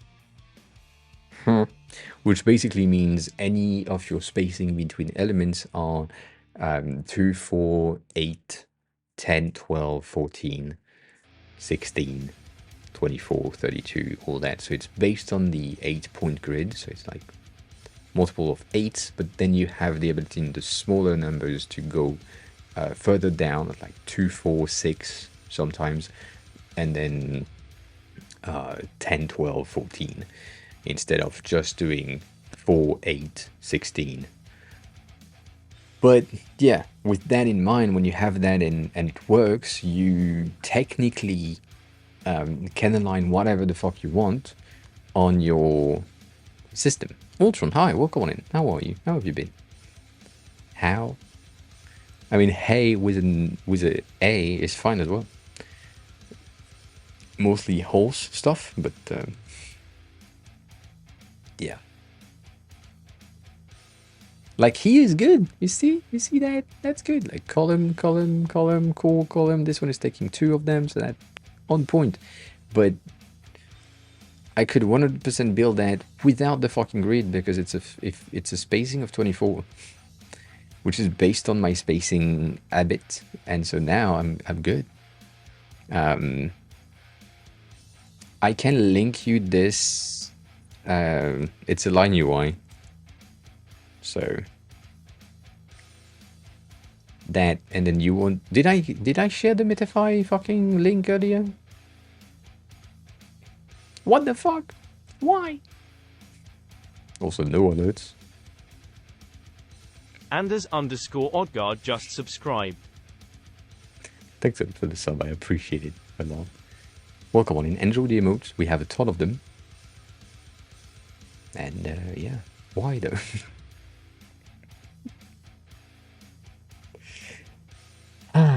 We've been pretty good. We've been pretty good. A lot of work happened.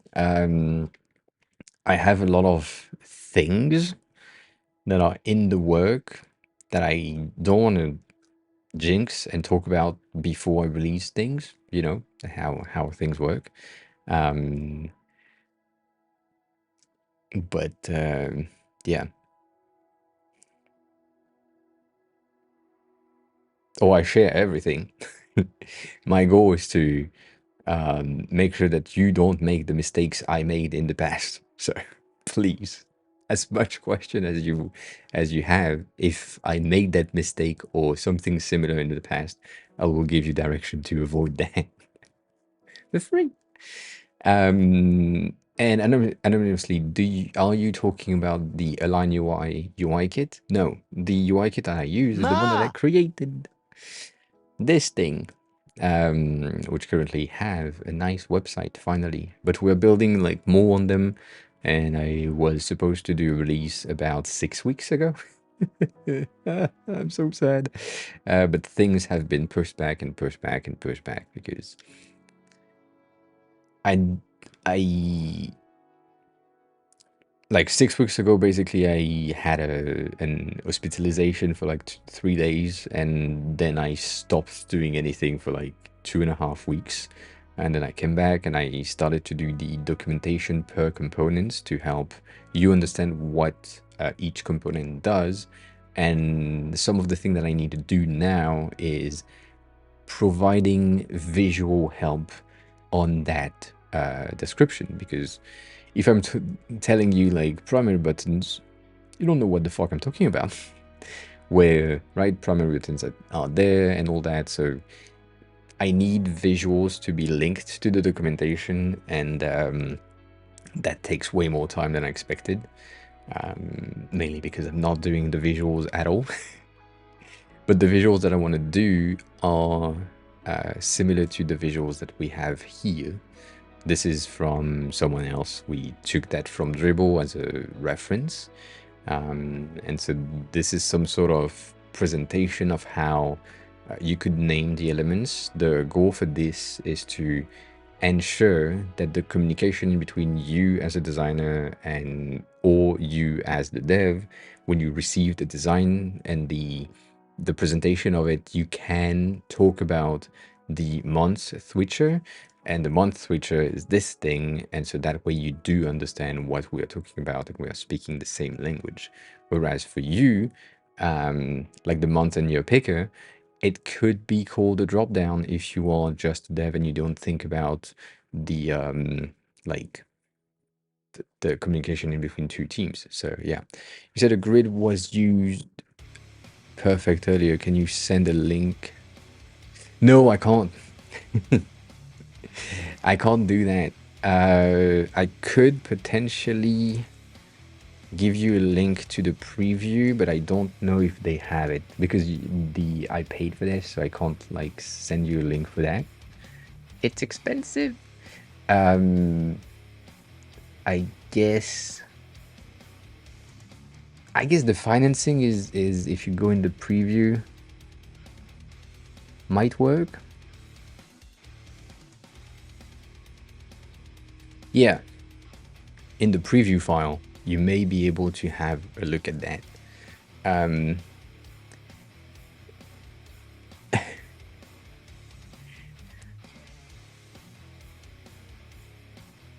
I only wear Lacoste. A name like that, you said something weird last time. Be careful. The stupid arrows is what makes it fun, and also it's what makes it interesting and linked to my design patterns that I have here for my links in my socials right there. So yeah, that's why we want that to be reused. Anyways, so yeah, you could potentially have that in here. So technically it's the finance and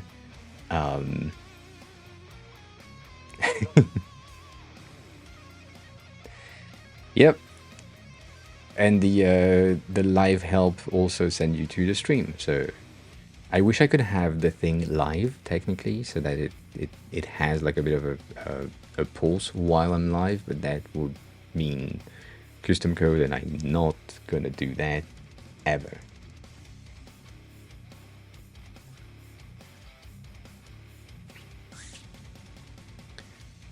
So yeah, so the financing thing in the preview that I just shared, you will have the ability to find some sort of well-aligned things.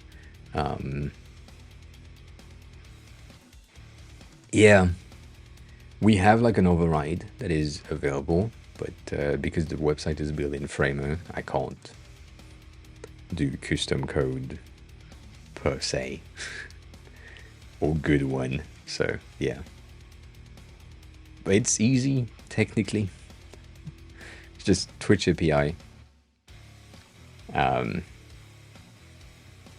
integration that I can't. I don't want to deal with that. So yeah, I think the I think this would have I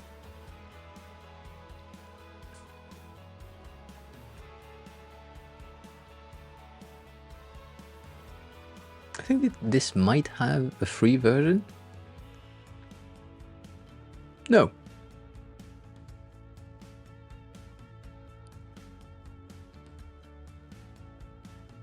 This is the most weird thing ever, but I don't know. Yep, I know. I know they have a bit of an issue, specifically this one, because it is at an angle, and because it has a rotation, the transition that needs to happen for some reason just doesn't work. Like the handle or the thumb wants to go straight, and so it tries, but then it's redirected to where it's supposed to go. So you have basically like an angle like this, and it's the same thing because it needs to go back, so it's going straight and then going back down. It was the same thing for this one, which has like a simple like loading effect, but it had like a bit of an angle, and when that was happening, the particles were just off to the side because I don't know.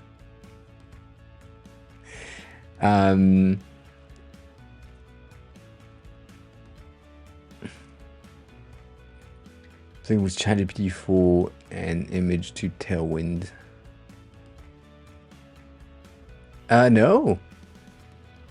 I didn't know we could. ChatGPT to Tailwind. But yeah, I mean, technically now with the with ChatGPT Vision, that makes a lot of sense.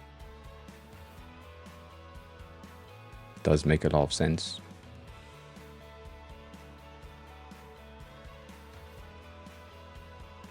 But no, I haven't tried that. Need to activate the fucking harvest states on these. You do that. If you make cute arrows just for the sake of them being cute, then how can I take the information conveyed them seriously? It's mostly to keep what we call the design language across the UI kit to be fun and friendly. But yeah, there is no need for them to be like squiggly and shit. We could have straight arrows and straight lines, but it feels kind of weird. Let me show you like a different. Oh shit! This is 3.2, not this one. What is fucking 4.0? My bad. Right there.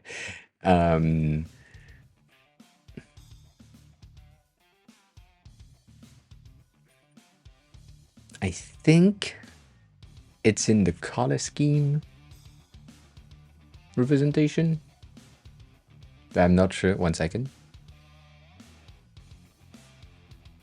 Come on.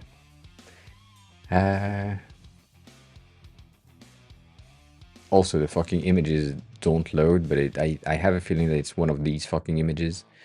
I think it's this one or this one. Maybe. Maybe. It just needs to load.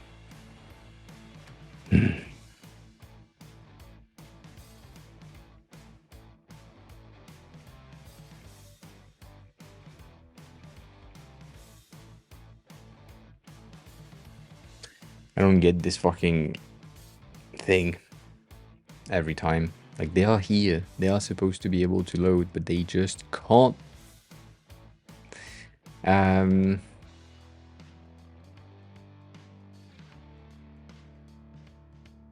That's the steps. No, it's not this one. It's probably just these two. But just, I don't know. Maybe it will load.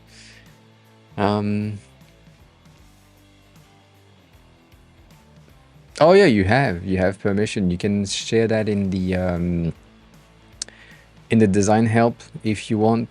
Like, not really necessarily you need help, but like you share something, you can share that in the general. That's fine as well. Just like whatever. And if you want to share them in chat right now, you can. That's the useful thing around here. Like, links are allowed. You just need to behave. If you share something that is not supposed to be shared, then and hi, thank you for joining. I appreciate that. You get banned. That's it.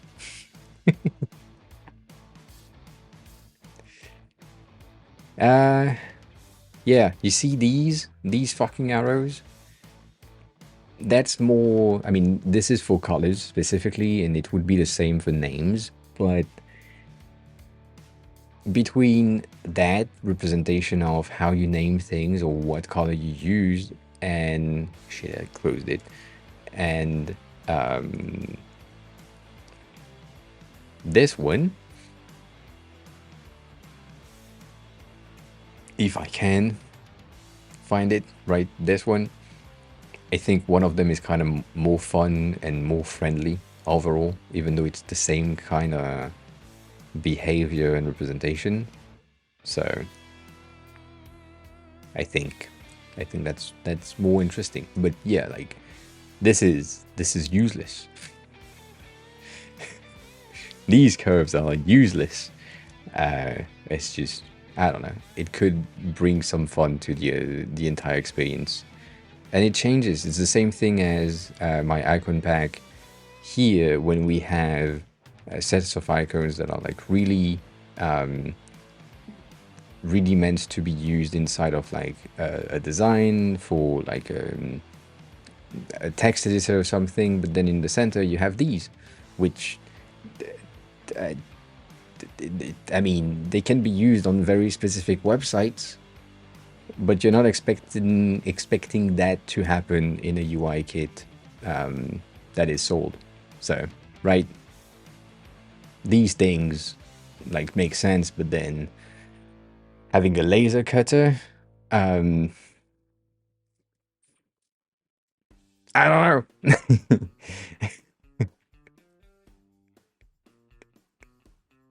Baldur, hi, welcome on, and how are you? I don't know. The frogs are French, though.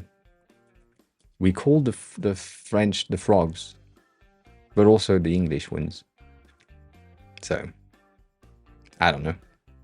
How are you, by the way?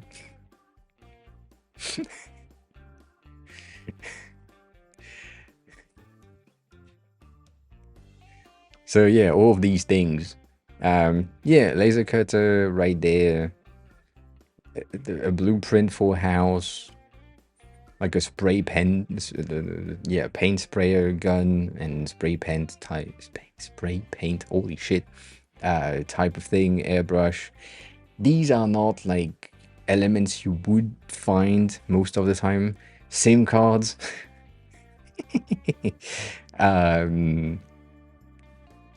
In these UI kits, most of the time you don't have them. Like having a clothes hanger and a human hanger next to each other is not a thing that you see on most things.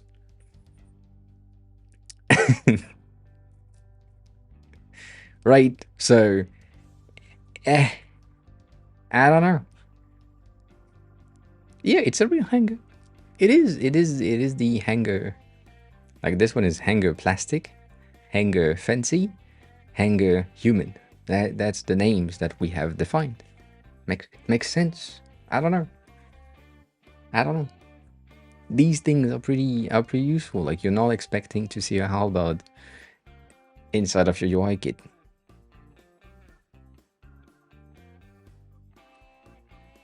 But it makes the kit more interesting and more fun. So that's basically to answer your question about the fucking arrows. That's the only reason. We have fun stuff here and there to break stuff. And Jerome, hi, welcome on in.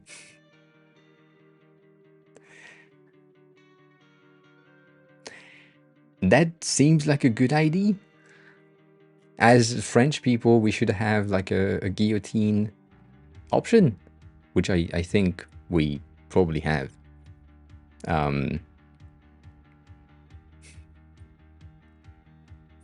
But right, same thing here. We have the landmarks, the thing that are important in buildings, and then you have the Eye of Sauron right there and the Death Star right here, which are not supposed to be landmarks, but they are recognizable landmarks in the sky and landmarks in the Mordor. So all that, right? They need to exist. Same thing for the space things. You have the Enterprise, and you have the abduction of a cow. Happens. Shit happens. I don't know. Anyways. Back to the claims. What the fuck do we want to have on these fucking sections? I don't know. I feel like it would be easier to just do a secondary. So let's call that hero. And yeah, place of interest, but it's just the way that they are named in other UI kits is usually landmarks. So that's why. Did you clip the thing? Did you?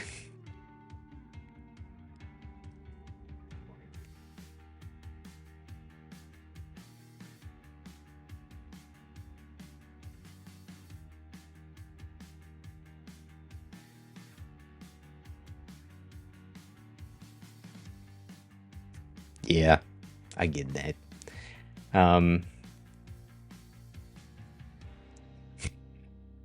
I mean, the arrows are basically... You can't do much with arrows. That's the thing. Like, you don't have a lot of choices. We have the fuck symbols, obviously. We fuck everyone. You have the giving deaths. You have the nudes pictures and the leaked nudes pictures, because I thought about that in the same realm, we have the messaging, like sending sexy texts, or death threats. Shit happens. What else do we have? We have medicinal plants, obviously.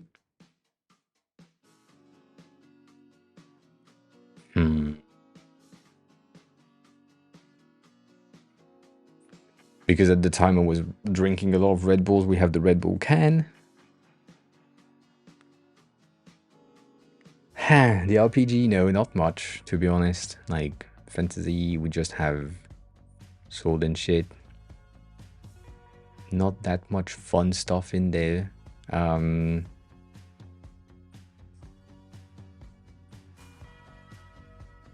Oh, we have the delivery boxes that are pretty. I mean, I like them, but that's a me thing.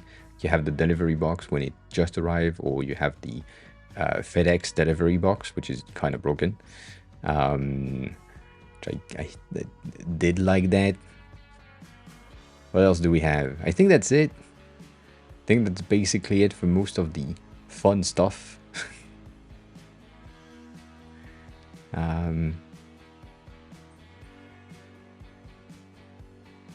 This one, best icon in the pack. Yeah, no, that's about it.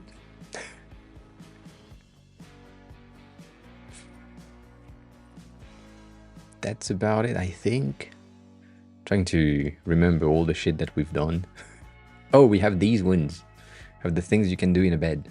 Like laying down, sleeping, having a nightmare, having another nightmare, having fun. I think the haunted house is also fun. You have the regular haunted house, but then you have the house is a ghost. So yeah, it's not that much. It's like just 1,500 in solid styles, and we have the same amount in duotone, which are cuter in my views. Like they bring something more interesting into how you see them. I'm supposed to work on solid, but I can't. I tried to work on the solid versions of the icons, and what a mess. What a mess. It is just making no sense to my brain. I think I started with the hands, which I shouldn't have. I should have started with other things like these. So that's like kind of easier to do. But yeah, that's gonna take a while. There is like so much details that needs to be taken into consideration when you're doing solid icons. Like for example, here my line is 1.5, which give us like a very small amount of space in between two elements, and everything in there needs to like be spread a bit less. So we need to go into the thin setting to get like 1 point in between the two, to not have that breaking. And yeah, yes, there is the just icon pack, but then the emotes, not really. We just have the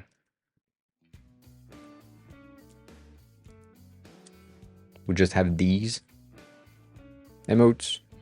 Just yeah, I don't know.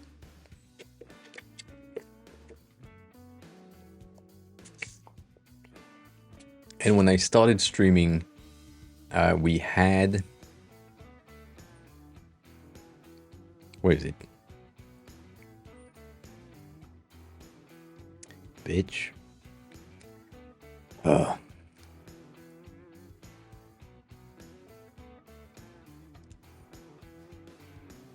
There is a thumbs up.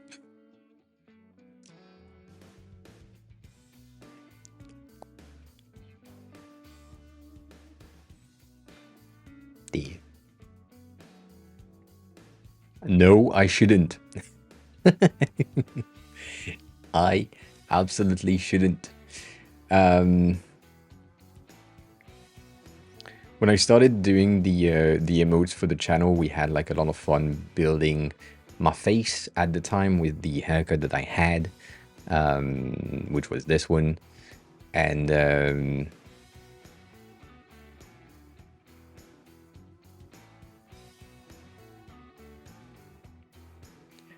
Mod is currently in sleep. I could fit into groups tab. What do you mean groups tabs?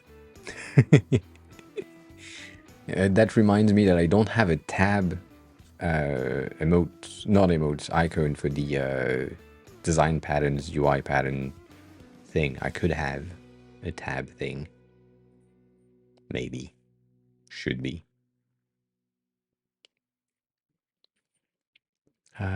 Guys, well, hi, welcome on in. How are you? How have you been? That's the menu where the user click to see groups.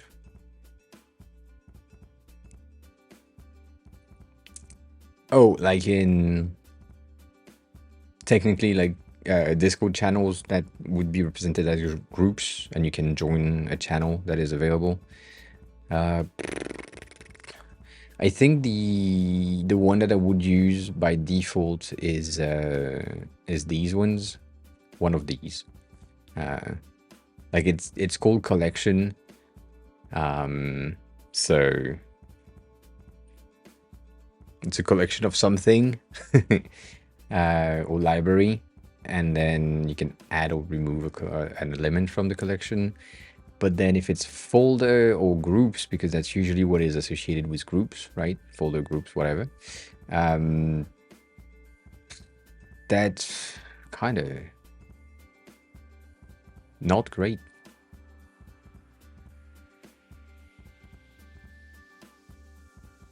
I mean, you're not joining a folder, you're joining a group. If it's a group of people, then you could use the human, where they at here? Joining like a group of multiple people, like these two. But that's weird. That's not great.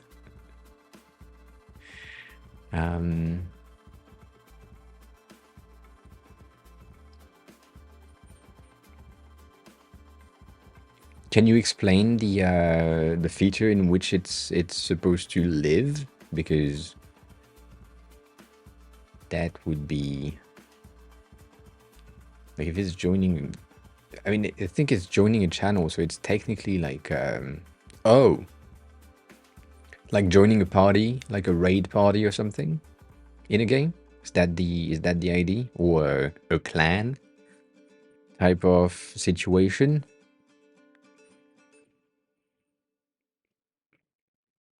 You said game, I went to these ones.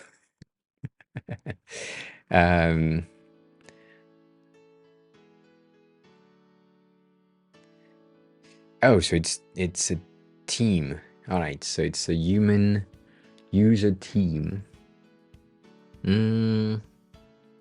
What can we do?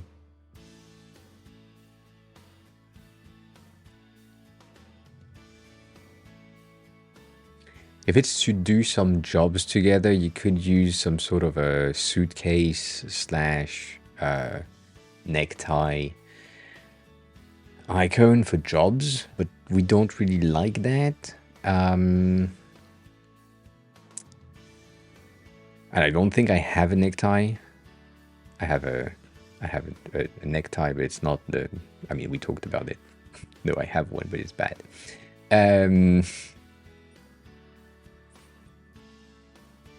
I guess one of the multi-user party type of thing, but nah. I mean, you can.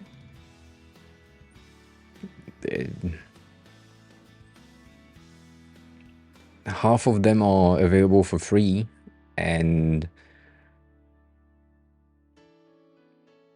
probably at the time that would be in like, I don't know, a month from now, or if the UI kit is becoming popular, it will be available in the Russian server somewhere. So I don't care.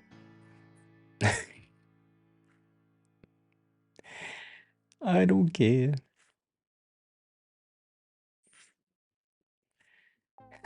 Yeah, I mean, I would say a plus would be like enough to say join something, like join a party or some sort. But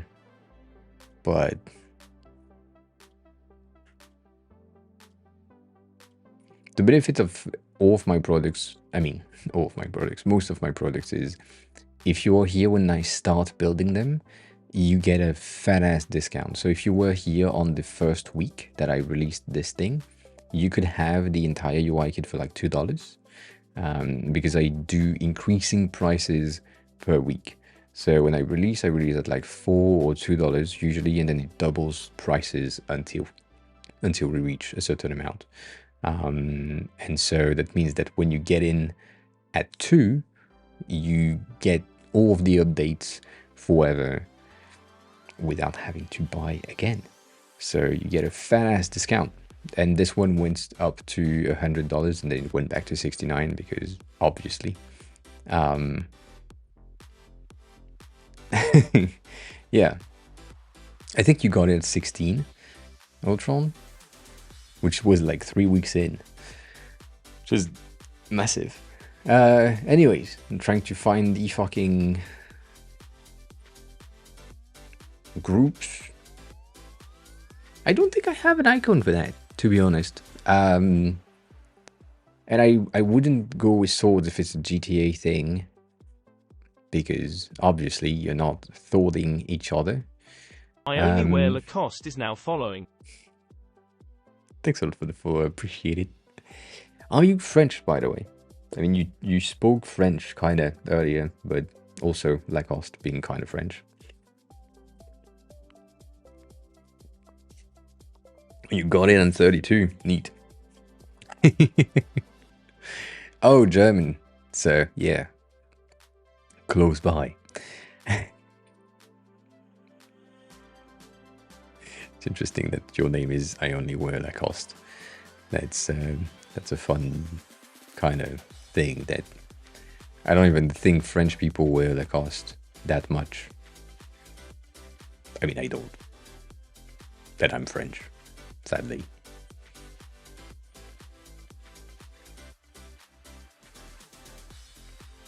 Yeah.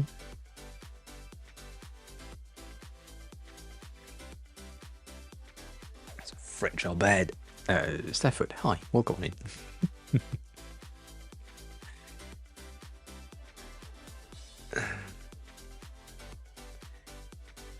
Words are not that long in German. They make sense.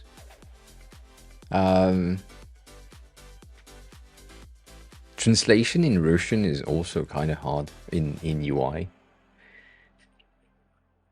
Like, that, yeah.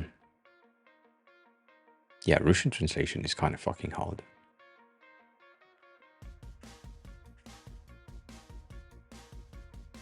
They aren't long. I mean, let me rephrase that.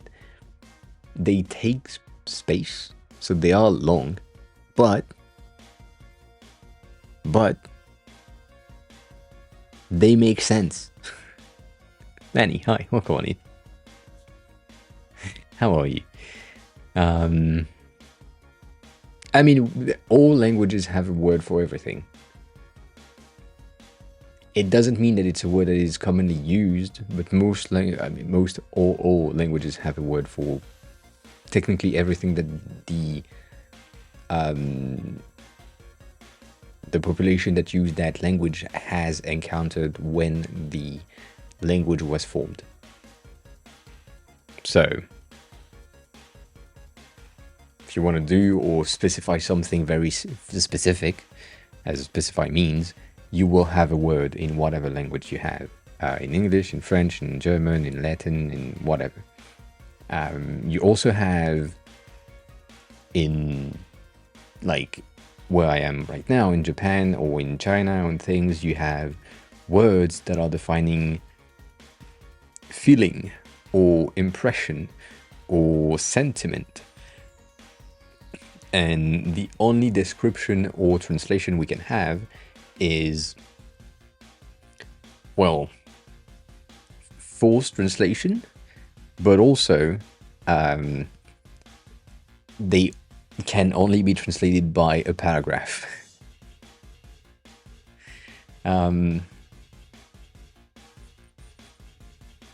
Yeah. Yeah, it's, I mean, German is I think is kind of the same in Japanese here. We have things that just, you can't translate.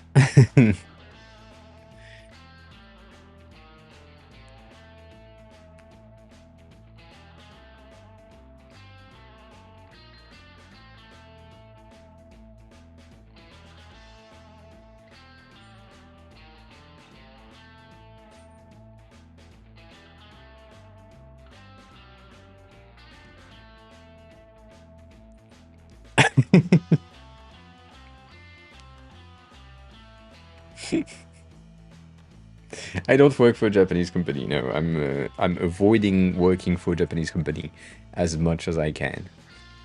But I will need to have a job at some point in my stay here. So yeah, I tried to read the thing as well, but that didn't work in my head. And yes, I have phone icons. Oh yeah, we have these. That's true. In the phone icons things, we have the volume level shouting and the mic shouting inside of your mic, which implied we also have the phone call shouting in your ears. Bitch, where you at? Right there. So that's a thing. Ashley, hi. You're still in bed? You're still in bed? You're still in bed? At 1 p.m. You didn't go to work. I'm happy. Good job. Congratulations. You did good.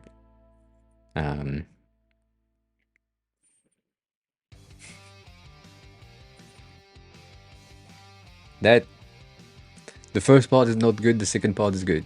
Staying home is fine.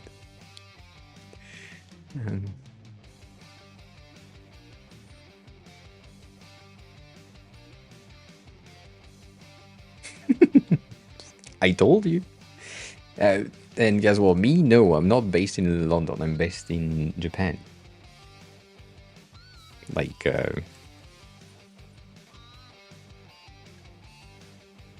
here. That's where we are. Right there.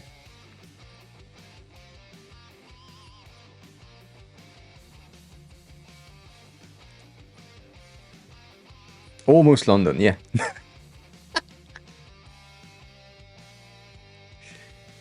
I was looking at the sporting thing, and I feel like this one could potentially work for you, Godwin, for the group thing. Like the GTA group thing. But as in working together, whatever. Like you did something together, it's like muscle bro, whatever. I don't know. Could. I don't like it, but could. Yeah. Kragon, hi, welcome on in. We are, come on.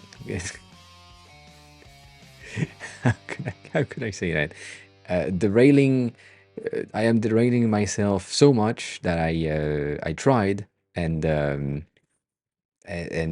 started to do some thing that we are supposed to do today, which is claims, and then we derailed the stream. I would maybe. Well, it depends. It's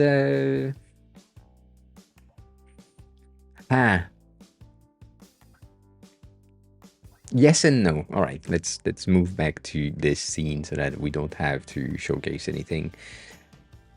Half yes, half no. It really depends on you and your understanding of the Japanese culture and your willingness to align yourself with the Japanese culture. Or be like me and live inside. Which is kind of sad, I know, but it's kind of good. So yeah, hikikomori is the word, but it's like I'm not at that level just yet. I go out like for walks for 2 hours every day, most days. So I'm not really inside, but still. But you need to be able to converse in Japanese at a beginner level plus, and you need to understand the manners and like behavior that you should have in cities. Hokkaido is... I've never been there. I wish I could, because I want to see the fucking snow, but I can't. And regarding the cost of living, it is...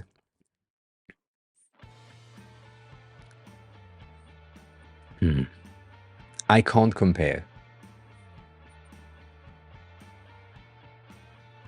Yeah, Kragon, yes, 100%. So I can't compare the cost of living for multiple reasons. The first reason is, in France, I don't pay rent. It's my house. So, like, that is a huge cost saving. That helps a lot. The rent here is, for me, for my flat, which is expensive compared to Japan and Tokyo in general, I'm paying 1.3, 1.4k a month for rent. The thing is, the house or building that I'm in is what we call an all-inclusive flat, meaning that it is furnished. I have like bed, washing machine, freezer, all that. That is comprised into the rent price. Internet is part of the deal. Cleaning services are part of the deal. I don't have to pay what we call kimoni and other insurance stuff. So that's a lot of cost added to the rental price. I don't need to pay for electricity. I don't need to pay for water bills, all of that. So it technically, like if I was in another type of flat, I would have to pay all of these things. I would probably pay 1k to like 800 a month in total, but it's just more complicated as a foreigner to be able to get like a flat in Japan. So that's one thing. So rent, not really good, bad, I don't know. However, the rest is kind of cheap. And because currently the yen to euro difference is like kind of crazy, everything has some sort of a 25% discount compared to what it's supposed to be. Like it's not a 1-to-1 ratio. It used to be like 1 = 100 yen, so that was like really simple to do the transfer, but now it's like 1 = 160 yen, so it's almost twice as much. Food is really cheap, 100%. And yes, if I was like living here and having a job here, that yeah, I would be making way less probably, which is why I don't want a job here. But houses are really, really cheap. Like I can buy a house for $23,000. Let me show you, because that, for Americans, you'd be you'd be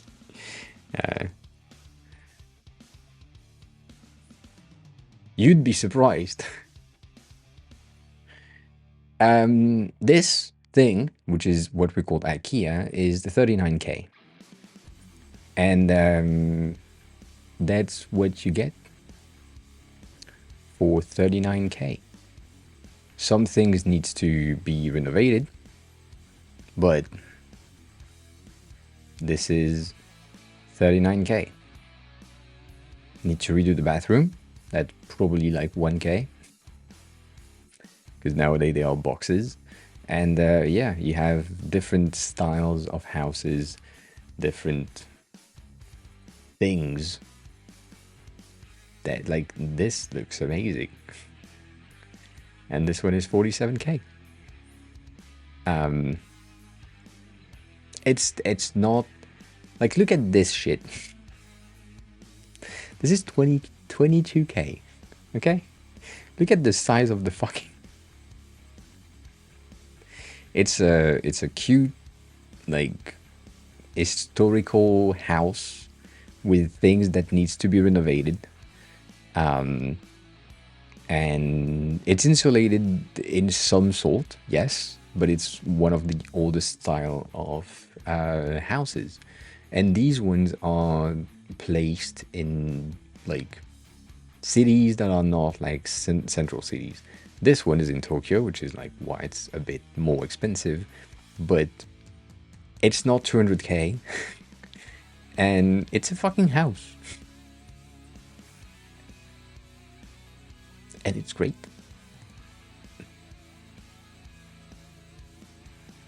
So, yeah.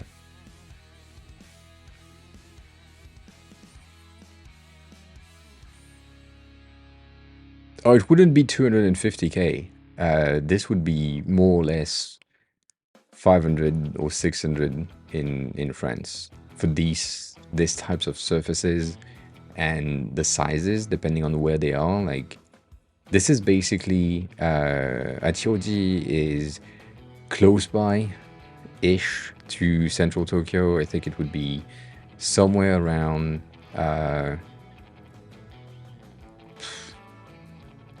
I guess Ivry, like Ivry-sur-Seine, bottom, like suburbs and all that shit.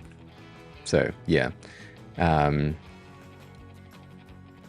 Oh yeah, Jerome, that was the plan in the beginning.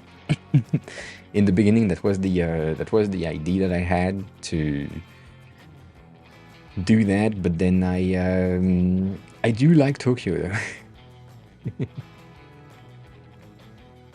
And there is a ton of other options, like Osaka is really good as well. And you have houses like these that are like kind of crazy. You have a lot of renovation to do, but still, like, look at that. I could buy that today. Like 15K, I can buy that today. It's just, I don't know. So, going back to the question, houses are not that expensive. These are what we call IKEA. So these are abandoned houses. So they like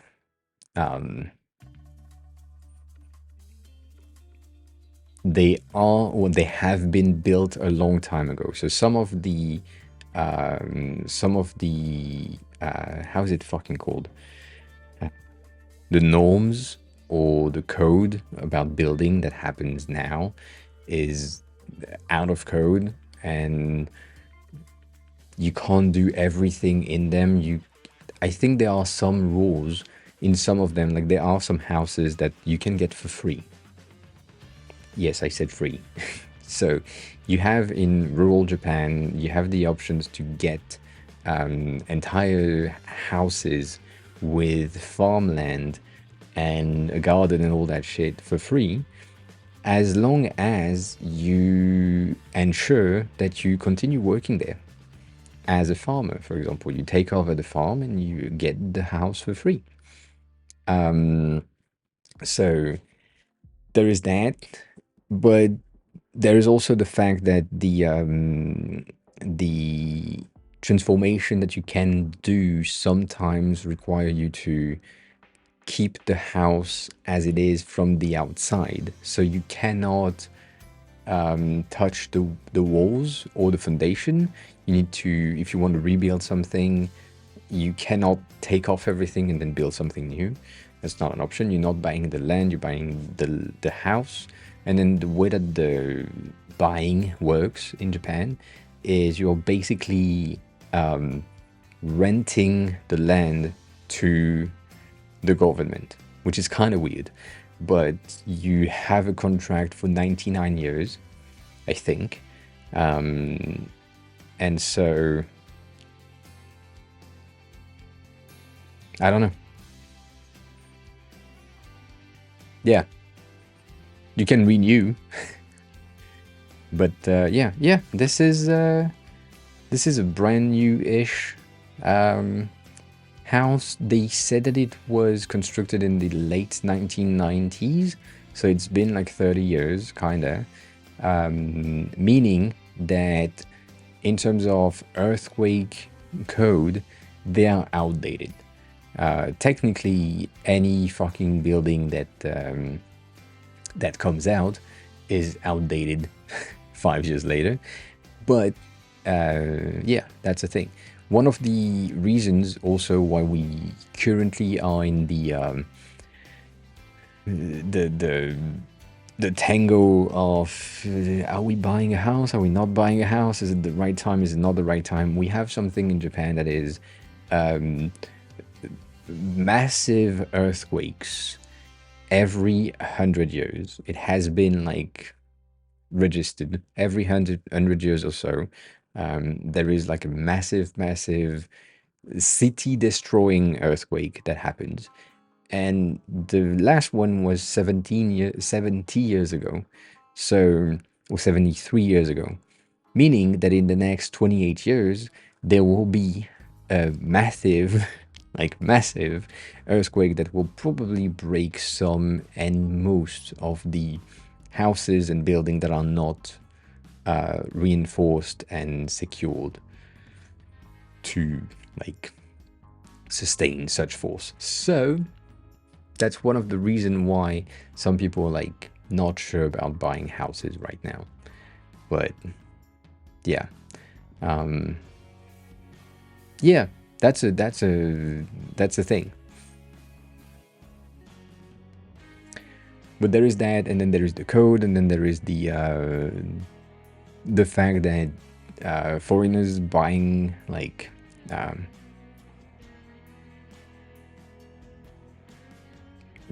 foreigners buying houses and then renovating them and then not really living them. It's kind of not great. And tsunami as well. I mean, I don't want to say that it's the building that I'm in have been built in 2022, 2021, 2022. So really, like,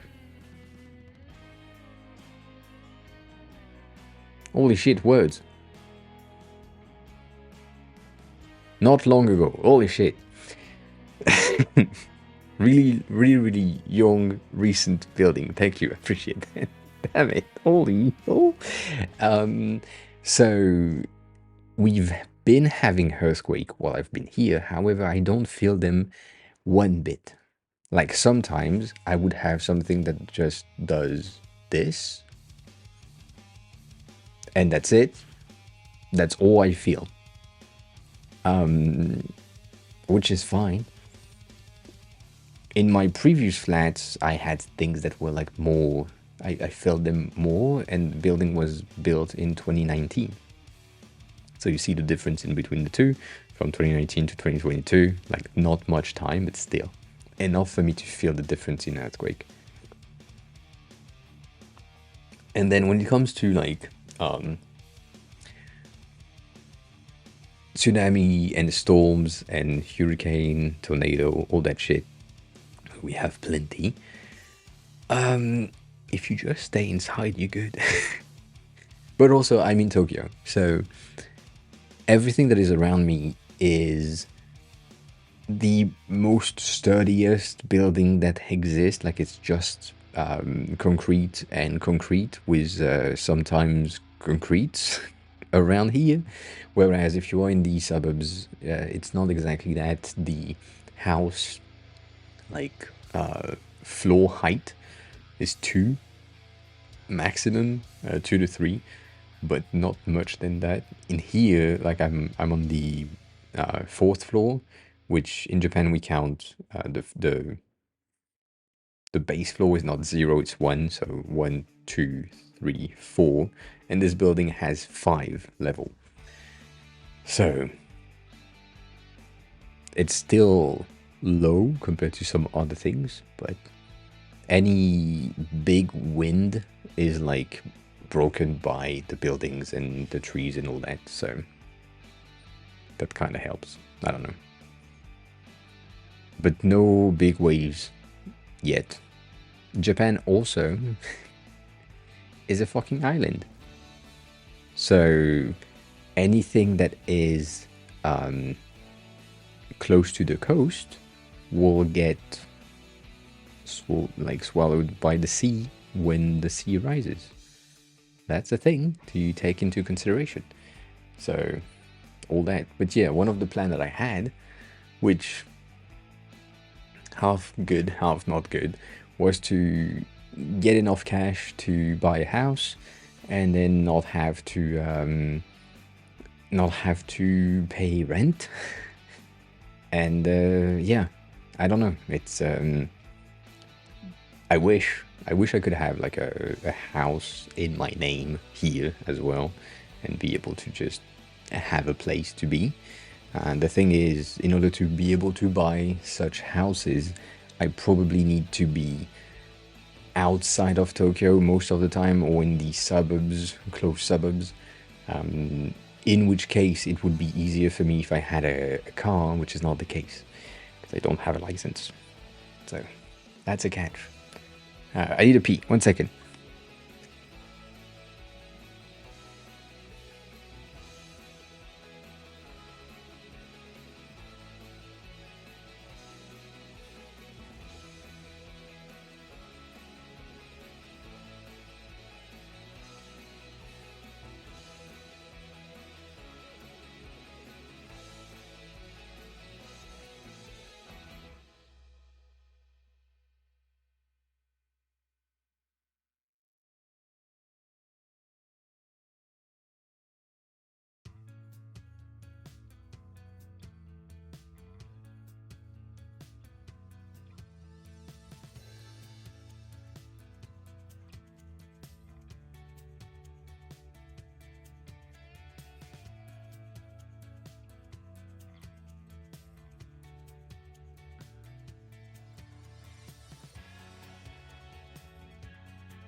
We're back.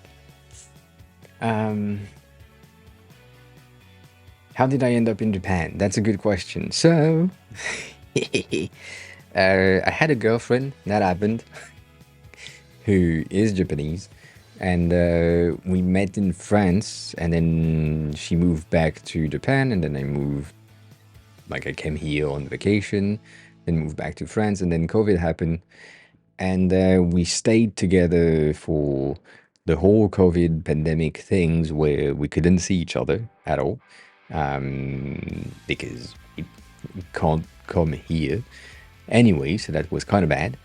And then the borders reopened, so I moved back here. We broke up because shit happened, and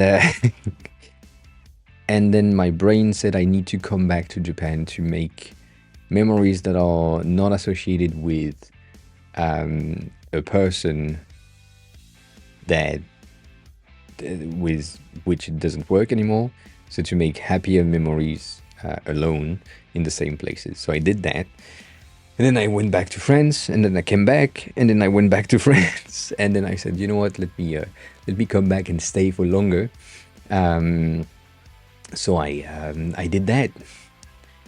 I found a visa that gave me the ability to stay here for 1 year without a job, and then that's why I'm here. And I feel at peace. That's the most important things for me. Like if I'm outside and I'm on a walk, or if I'm speaking with people, I feel at peace. It's calm. It's great. And yeah, have a good shower. I work remotely. Yes, the work that I'm doing is what you're seeing right now. That's the only source of income that I have, which is not enough. Robbins P just resubscribed for 12 months. Hi. I'm sick, hence being awake But at 4 in the morning. right now But happy 1 year. helps Hope a you're lot. doing well. Also thoughts on Discord redesign.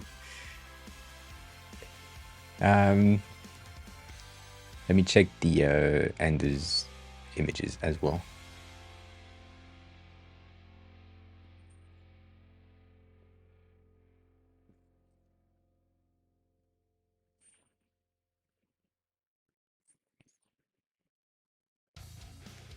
Oh, Conrad, if I wanted to buy the flat that I'm in right now, I think the flat would be for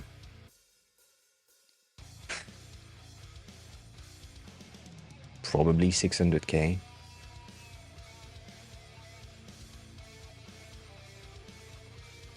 Something. Probably. Just because of the building itself and the location. Like I'm really centered to Tokyo. And actually, yes, I will do that if I found some.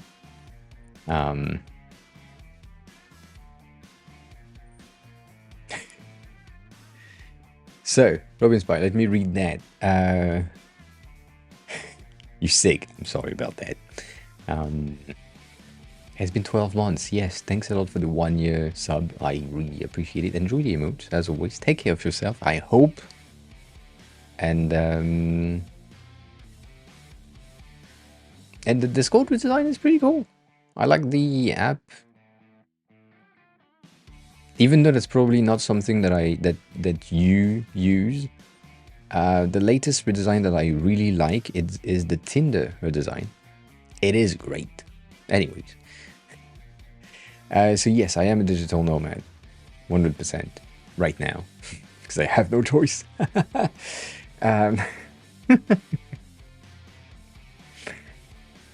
So, yeah, and I can't come to Morocco or Algeria or things like this. First of all, because I am a quarter Algerian, like my grandfather is Algerian, so that's a thing.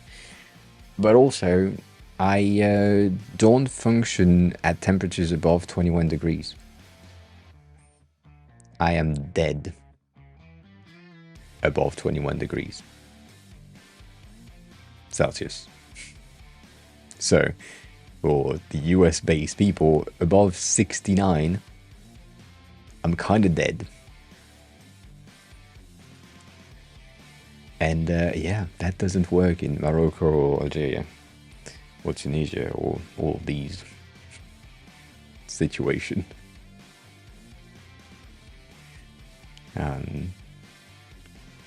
All right, let me take a look at the that at this stat. Yeah, that makes sense. That's the code that it gives you. All right, cool. So it's similar-ish to what I would have in something else. Damn.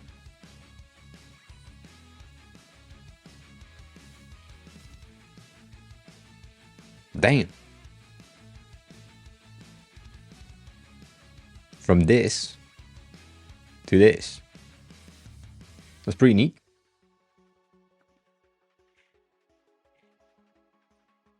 That's pretty neat. You need like a lot of CSS, but that is indeed really, really nice.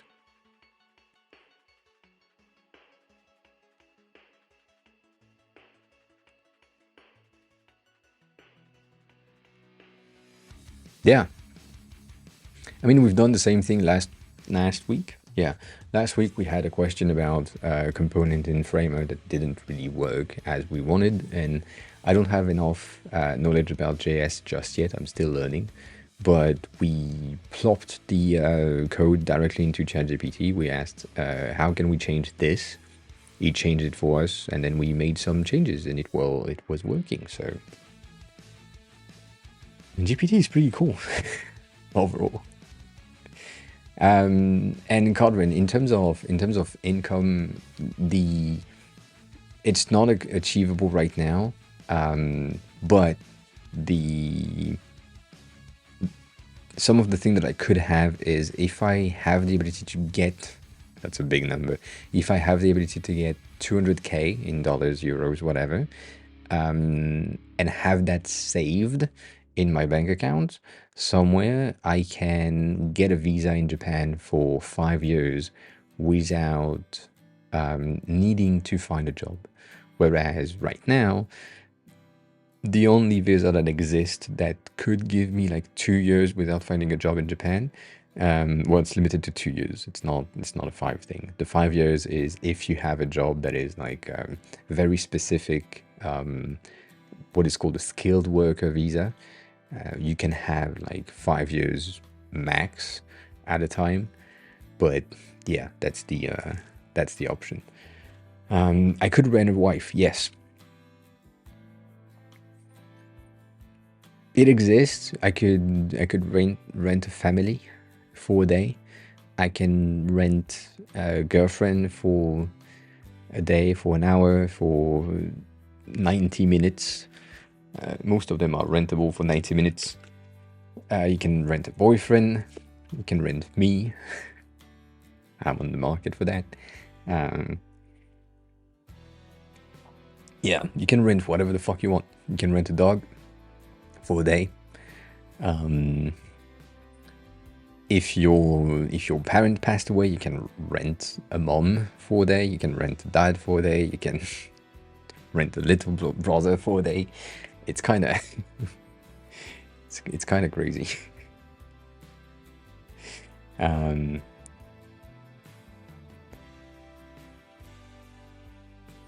don't know. Tell me. I have no clue. I haven't rented a girlfriend yet. Not a thing. Tinder is fine. No need to pay. I mean, I'm at 40. I'm at 40k in yen, which is like 350 euros, dollars, things, kinda, for an hour, which is fine.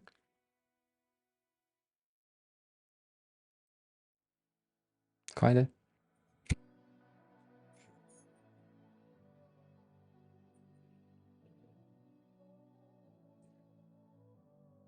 Yeah, I should if I had the cash to do so. Technically, what's happening is since I came in, I haven't had an income greater than like $200 coming in. Right? I haven't had any clients. I haven't had any old client that came back. I'm not making enough in subs on Twitch, and the mommy my kid, even though I'm Mom! slamming it every fucking 5 minutes in the chat, there is not enough sales of this to be profitable and good. So the new website was a thing that like that would be good if I marketed it, but I'm not good at that yet. So technically I have money for like the next 6 months, but after that I'm at zero. That's no good. And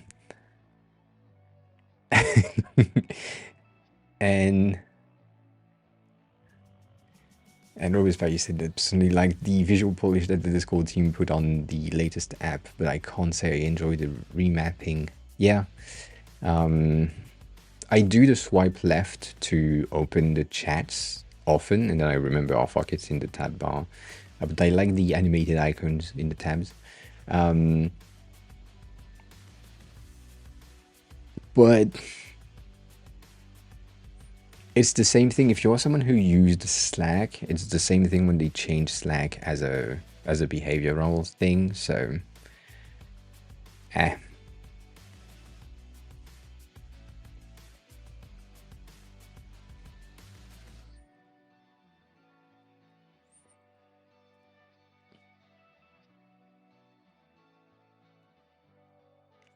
Jerome, yes, you can. You can rent me to have a coffee. That's an option.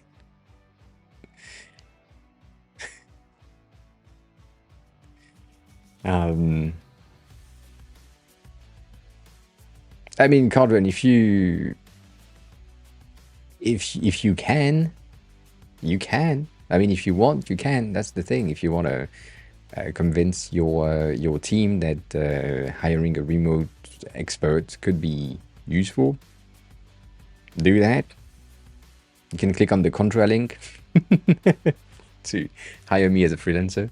It's kind of cheap. The contra link is I mean, for me, it's extremely cheap. I hate these prices, but I have no choice. And do I have any hobbies? Yes, kinda.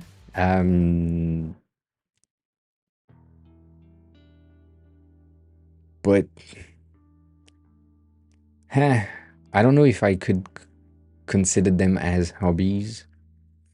I like to take pictures of flowers and buildings. Architecture is really interesting to me as well. You can see that in some of my social links in there. Like I have 4 Instagram accounts. 2 of them are like for my photos, pictures, liking things. So it's pretty cool. And then, yeah, I don't know.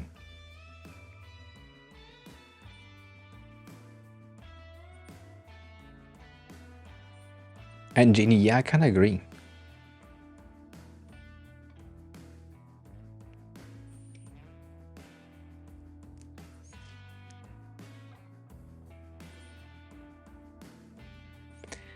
I mean, let's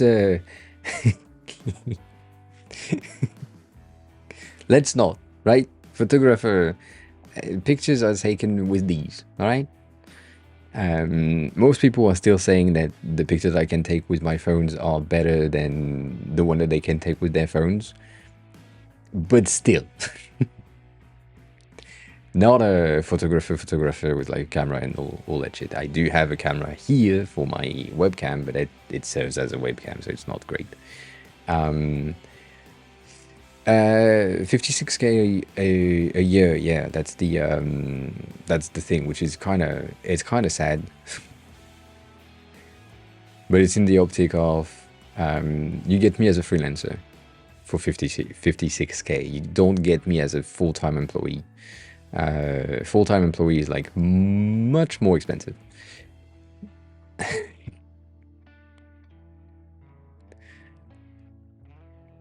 And I don't know, the Discord thing, I like it. I don't like the theme. I feel like it's kind of weird. I wish I could share something. Let me see if I can show you. Oh, bitch. I need... Yeah, okay. So, Tinder has added something. I don't know if you've seen that, but for the redesign apps and all that, Tinder used to be like just swipe left, right, top, good. Now you have this. When you want to have a like, you get this fucking animation of like, which is great. When you have a nope, you just have the tiny nope that appears on the top here. When you have a super like, you get that full blue thing on the background, and I feel like that's a fucking great animation choices, and I don't know, I like that a lot. And then they just introduced dark mode for the app, and I feel like that's it's kind of great.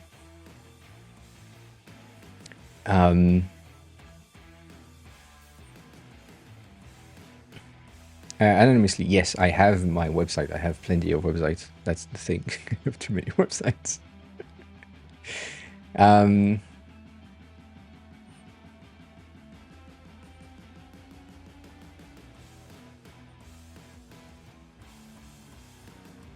And Genie, yes, you can do a lot of things with a phone. It's just that I'm not doing, like, I'm not doing the, how can I say that? The editing easily. You have this one. You have this one. What else do you have? You have, I mean, you have the,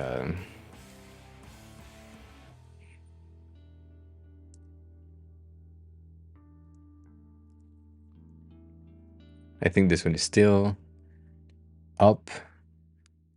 I think. Let me check. Yeah. You have my Dribble profile, my Pinterest profile. I have accounts everywhere. I don't stream every day. The current schedule is this one. I'm starting at 6:30 officially Japan time on Monday, Tuesday, Thursday, Friday. On Thursday we're doing code usually, so I'm currently learning JS through Code Academy, and I am struggling with loops at the moment. That's the thing I hate.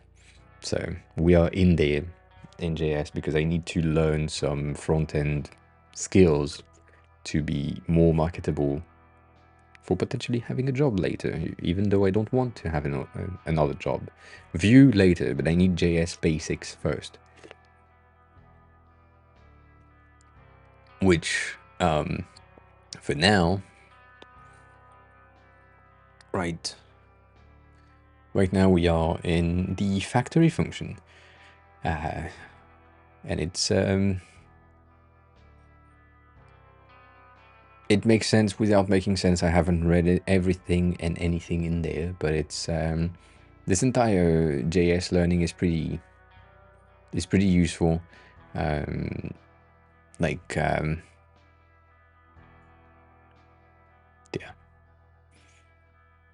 Have you tried Affinity Photo, Robin Spy?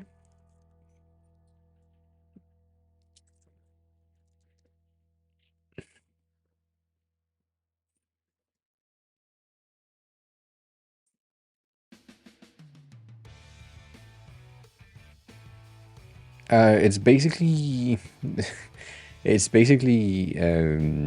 Adobe, but one-time payment, and kind of better.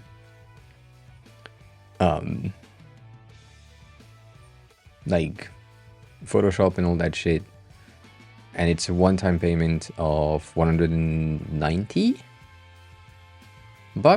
kinda. Yeah. So would highly recommend Affinity as a whole alternative to Adobe. But yeah.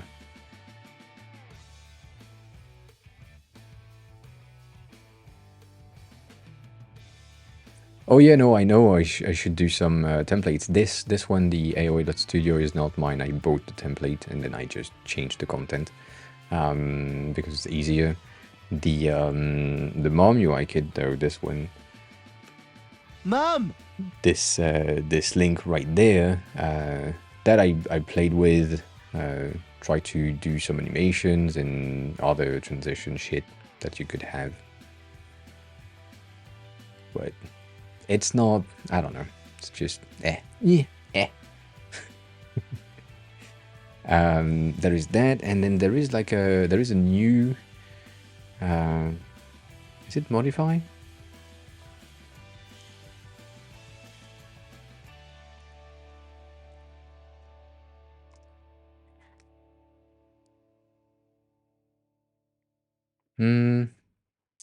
There is this newest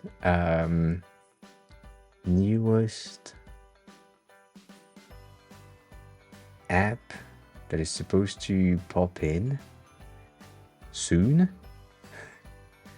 That is kind of crazy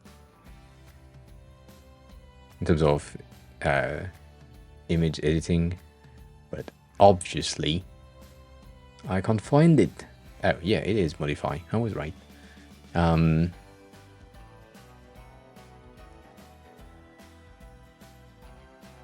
Yeah, Affinity is kind of great.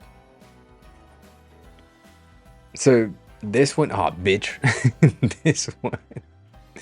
this one app is kind of crazy as well. Shit, that's the wrong thing.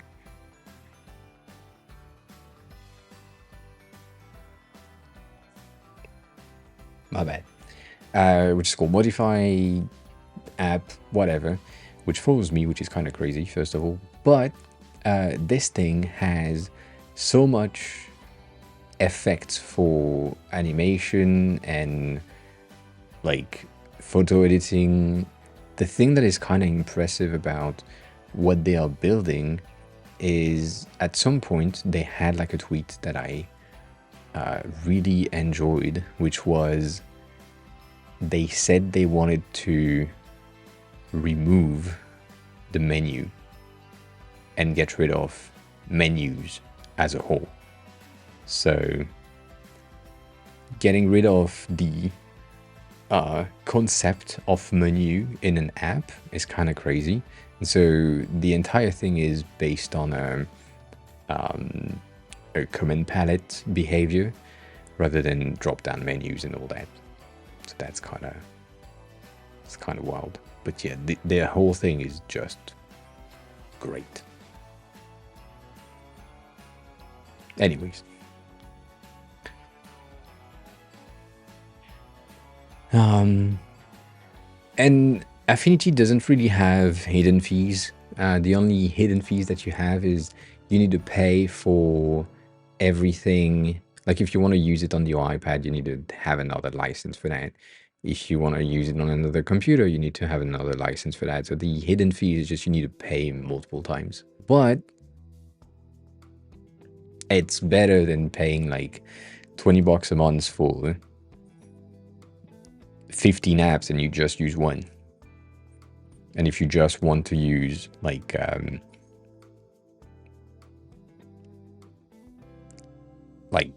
if you just want to pay for one, it's like 13. So it's you pay for 20. Nonetheless, every time. There is another thing.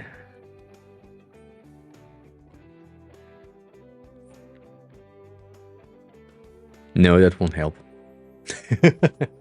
Forget about it. I said nothing.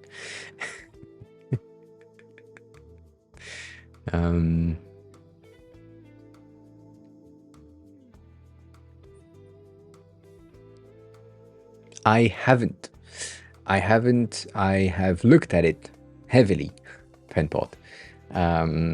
But it's too much of I'm gonna say something that will ruffle some feathers. It's too much of an open source software for me, meaning that it's still rough on most of the thing that they can do, or at least last time that I tried it for a bit.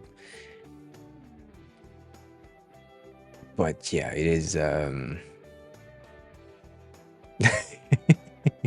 Holy shit! Yeah, I don't know. I feel like some of the thing that they had and they advertised as benefit, they did because Figma didn't have these features just yet. Like, for example, the layout wrap for auto layout. That's a thing that Penpot has been having since almost the beginning, and then Figma added it, and basically they are not really advertising it as much now. But because it's like web-based and more open source than anything else, it has some behavior that are like really close to what you have in code. However, in order to still caters to the design crowd, they need to be some sort of a copy paste of the current state of design apps. So for me, it feels wrong.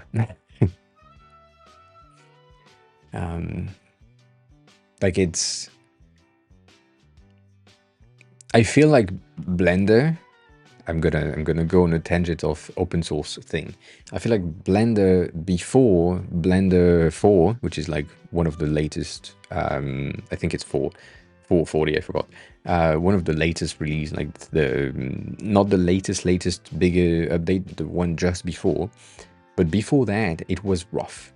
And now they didn't hire someone, but they kind of had like a designer come in and help with the overall feeling of the app. And so Blender is kind of better now than it used to be. And Penpot, even though it's like made for designers,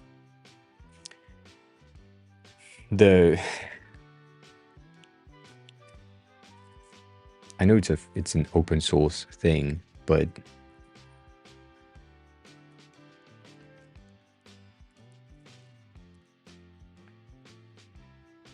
and also like the name doesn't work for me. Like your logo is a pen pot, as the name implies, but the thing that you're building is a vector-based design software with code. There is a contradiction in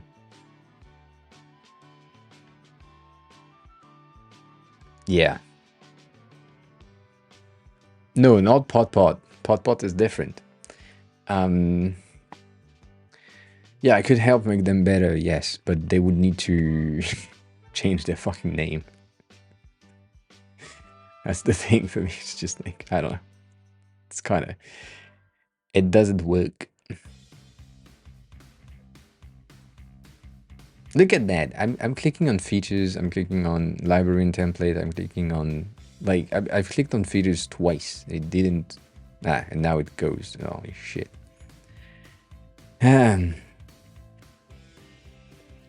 Yeah, I know.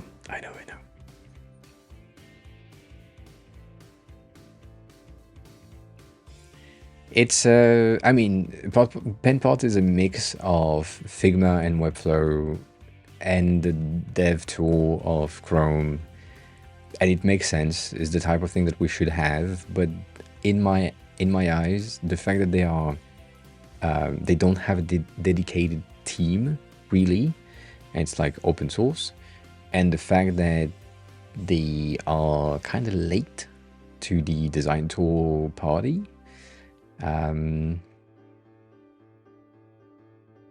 Like I don't see them make any improvement that are big enough for current Figma designer or sketch designer to move here.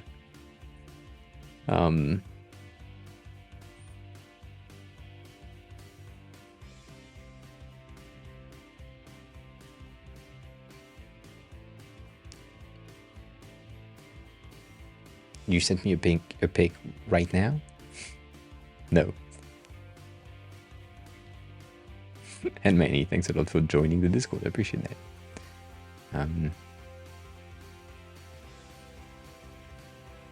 Which one you sent me? Let me check. Oh, these ones. Yeah. Did you make some changes? Or not yet?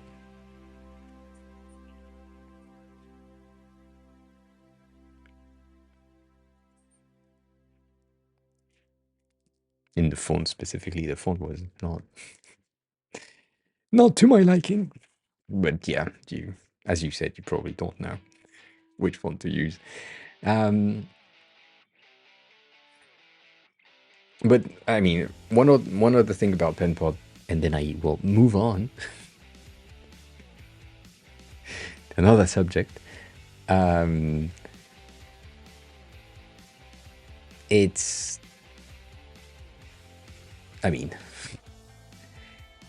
may be the next stage of design tools, but with the lack of integration and the lack of plugins and the lack of like different shortcuts and all that, even though it's still like a common interface and people like recognize these as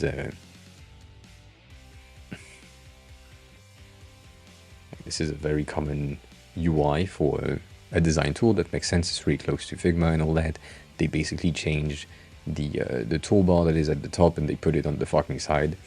And that was their changes to say, oh, we are not the same. Cool.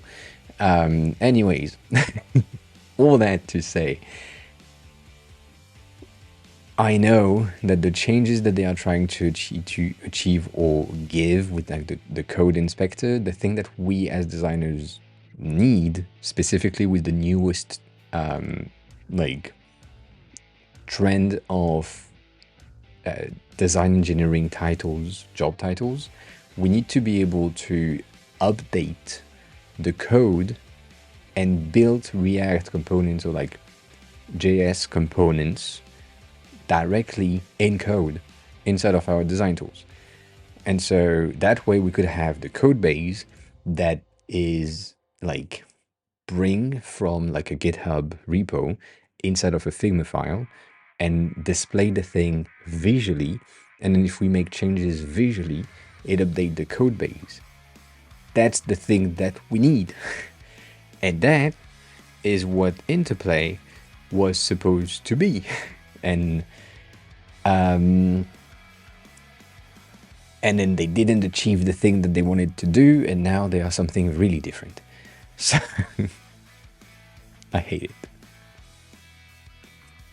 And also, we are at that time of the night where my internet is just shit, and nothing loads. I don't get it. I will kill people. 100%. Yeah, no, the fact that it's not Adobe, that's pretty good. But also Figma now is Adobe, so I get it. Sketch is good. Sketch is good. It's a one-time payment per year. It's $99 per year, so that's pretty cool. And yeah, no.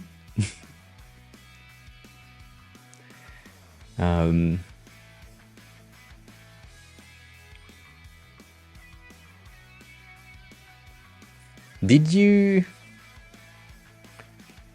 So that thing was the first preview that they gave me when they were like in beta testing shit. That was great.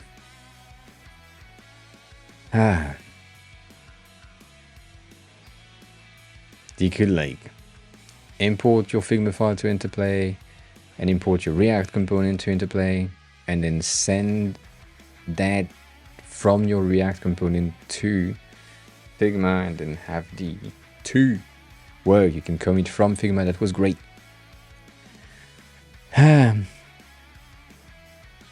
Take care of yourself, Robin Spy, please. Thanks a lot for stopping by. I appreciate it. Thanks a lot for the resub for 12 months. That's a lot. Sleep. And I hope You can catch me again on a day where you're not sick, and on a day where you've made some updates to the almanac of gardening. I want to see that. I want to see that.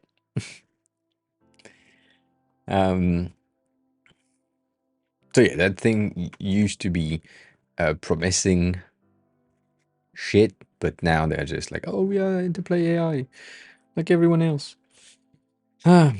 Anyways, the fact that designers needs to be able to edit code is a vital thing, and we as designers have a feeling that it would be some of the latest updates to Figma. Like, we really think that at some point in the near future there will be a thing called Figma to code, and oh, you want to raid?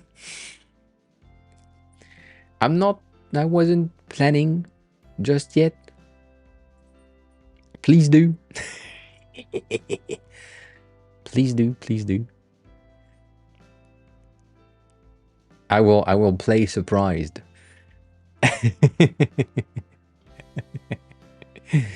As if I didn't know.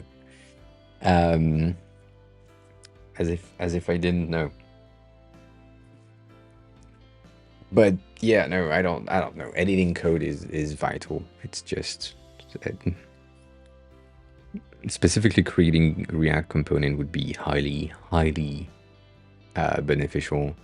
React, whatever stack you want to have, framework. But yeah, I don't know, I feel like we've moved subject. I have a feeling that there was a discussion that we didn't end about Japan at some point. But yeah, the cost of living or whatever, basically the same. If I get rid of the rent price, basically the same.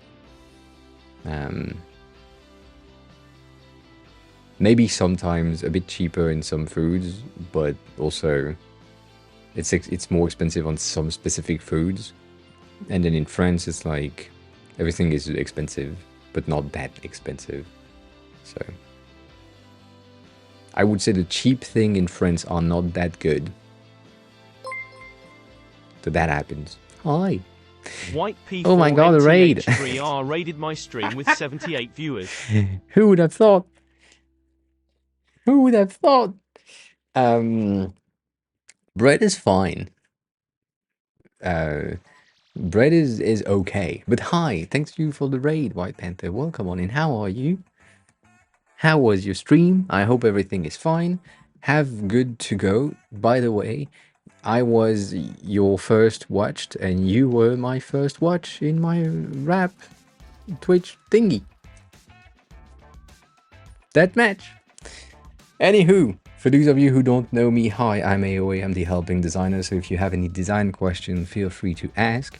I am the creator, design helper that helped White Panther with the stream overlay redesign, with the what the framework website, with their personal portfolio marketing website design.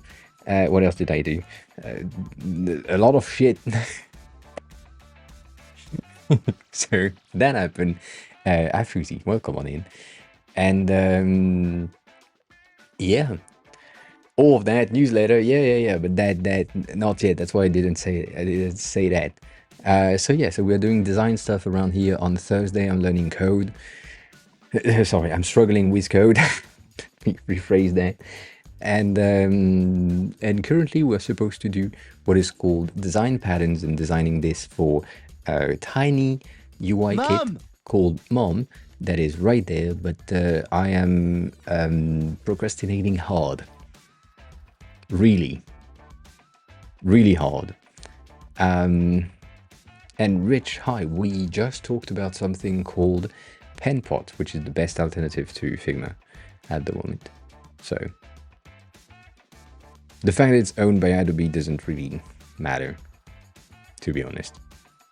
To me, at least. But yeah, we do Figma stuff, design stuff, and also OBS stuff. like these transitions that we like to do, which you probably also have seen on White Panther stream because I made them. But as always, if it's late for you and you need to go, please do so. I would appreciate if you stay. But yeah, and as always, if you have a design question, do that. Why can't a bear draw? Some bears can draw. I think there have been some records of bears being taught how to paint in the past. So that's a thing. That answer your question? Have I seen a Pollock before? No, not in real life. I don't think so.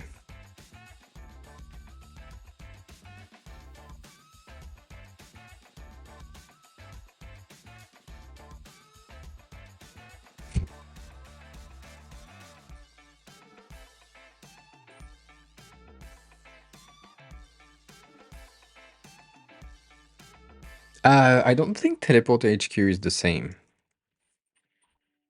Let me check. No. Teleport is most likely gonna be a competitor to Webflow rather than Figma,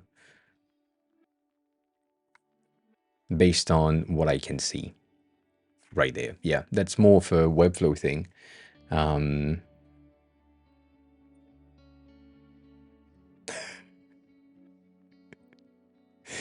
And Fuzzy, you can't hear me, but I'm sorry. I don't decide on the ads. Twitch said we now manage your schedule, so my bad. I hate them. I said the ads should be 30 seconds to a minute, and you got 7 of them, which is not what I said. So Twitch doesn't really give a shit about my choices. Anyways, Teleport is kind of new.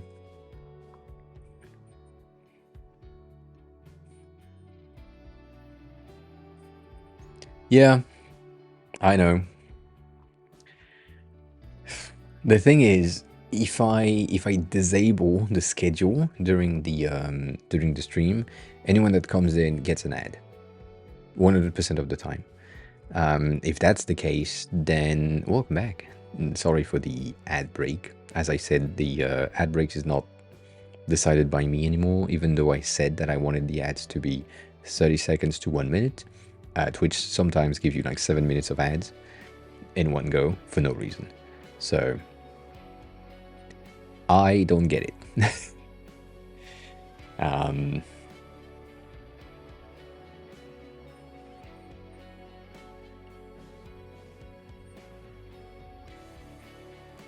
So Figma doesn't give you design to code.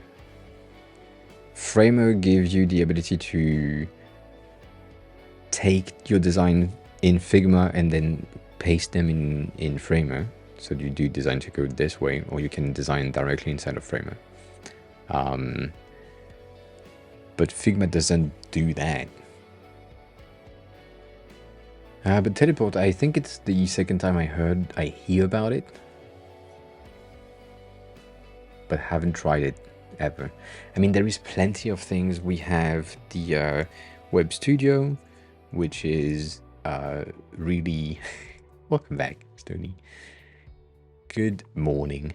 How is you? Basically, as you can see from the UI that they have here and the UI that they have here, it's basically the same thing. You have which one is it? The other one. It's the fucking one that is in 3D. Oh fuck. I forgot the name.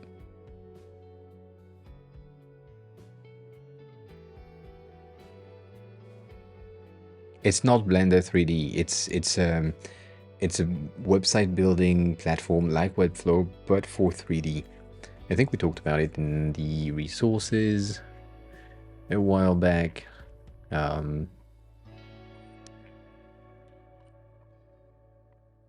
Like a while back.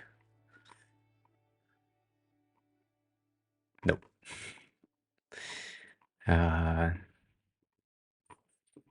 It was...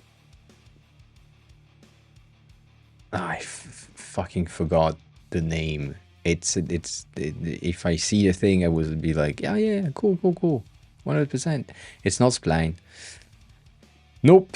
Spline is just for 3D. No. It's a website builder that enable you to interact with 3D elements. So it's basically built around 3JS and other 3D building platforms. Is it Bfront?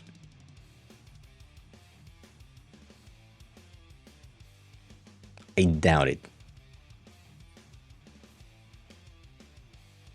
I doubt it.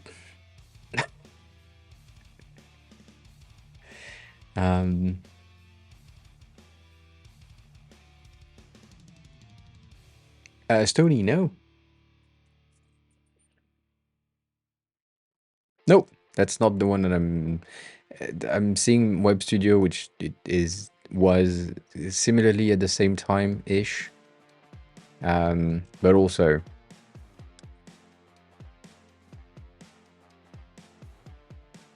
if I can't find it, won't find it, you know.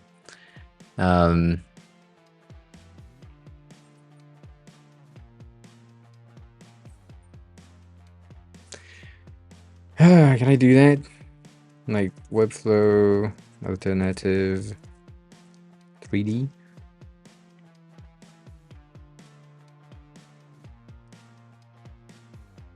Nope.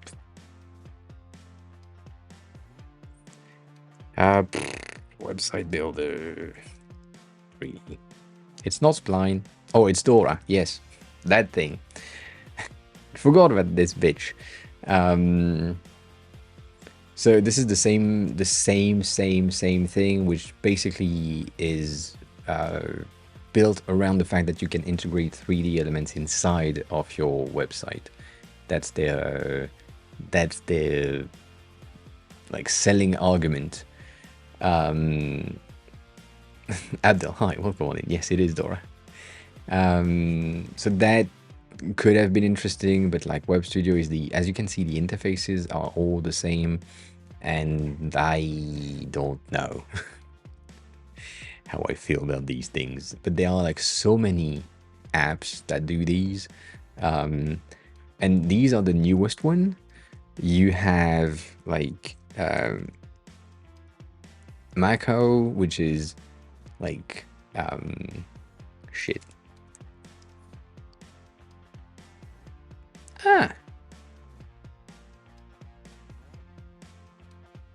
It's not this one.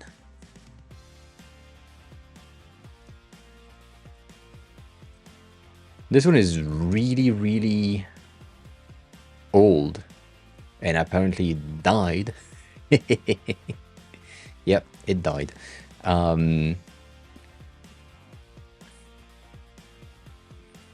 So, yeah. Yeah, it's dead.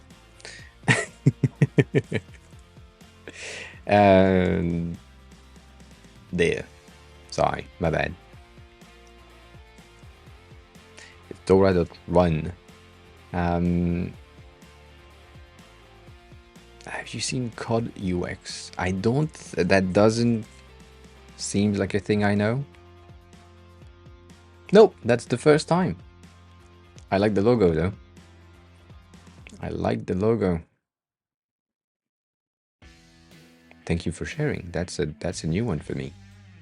I'ma test it out.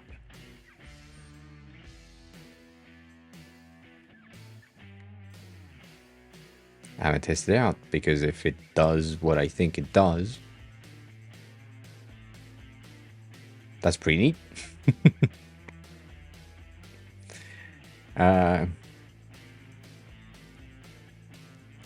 Yep, I'm saving that. saving that. So I think yes. I think OutSystem, yes. That is yes.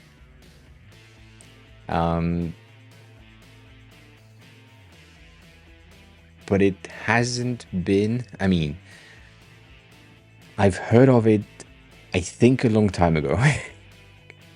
So I haven't tried it in the newest version. These design have changed from the last time I've seen it. So yeah, it feels like the same realm of bitch, name, brain, please.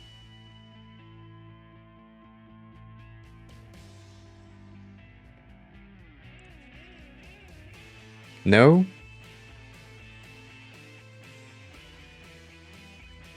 The thing that you use to do wireframes, Balsamic.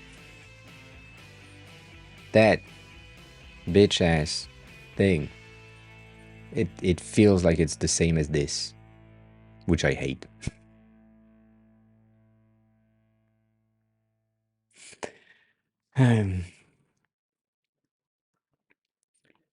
I hate that. But yeah, CodeUX or Codex seems really good. It may help, and also it may break my brain in terms of the type of viable things that you need to have and understand when you are trying to build your components properly. So because for now I don't have any fucking knowledge of code, yeah.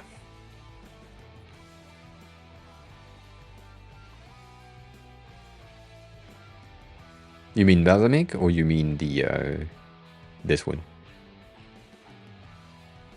I mean, the fact that they copy the UI, if that's the one that you're talking about, I don't see an issue there, personally.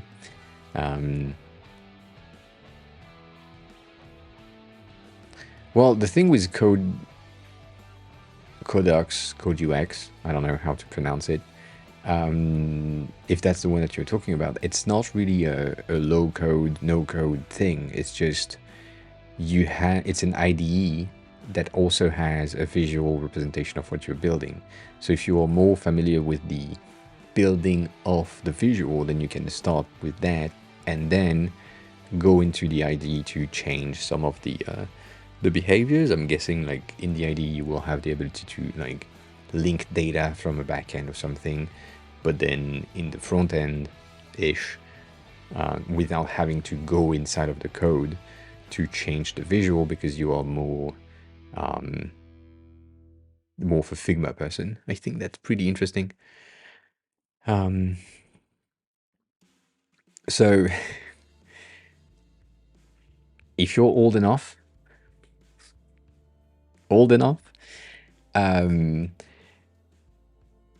like really old, like me, you remember a tool that was called Dreamweaver? And Dreamweaver was really the first no-code code generator design tool. And since that era,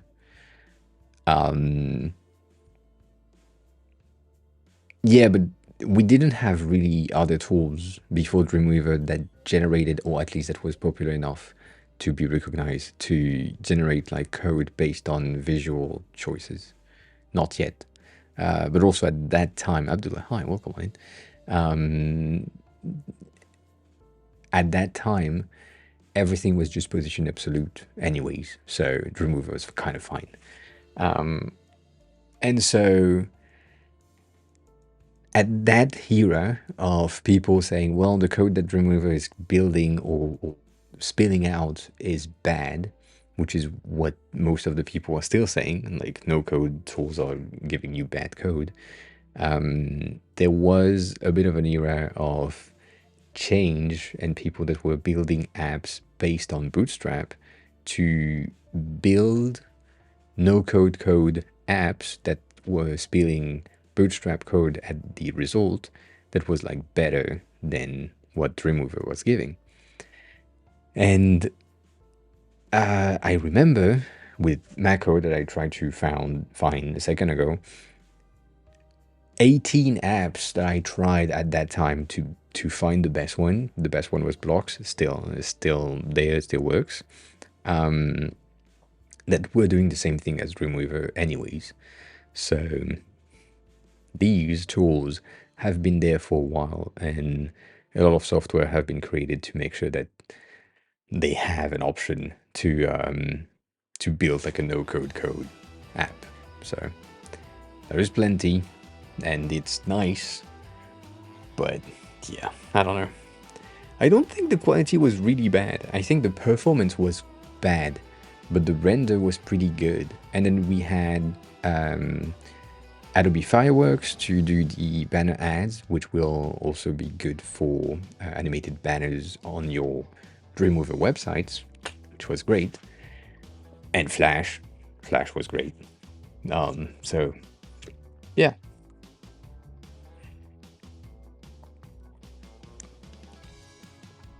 And yeah, that was it. Totem, hi, welcome on in. I am designing code pattern, yes.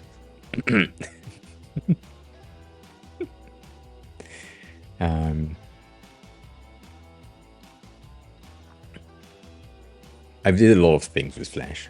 When I learned about it, I think I was in school when I learned about some of the abilities, and yeah, it was kind of great to create like small games and animations and all that. But I haven't done anything. Hi, Stoney, welcome back.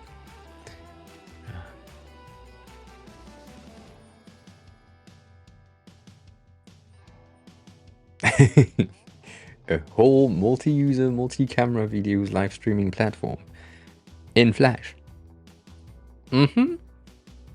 I see.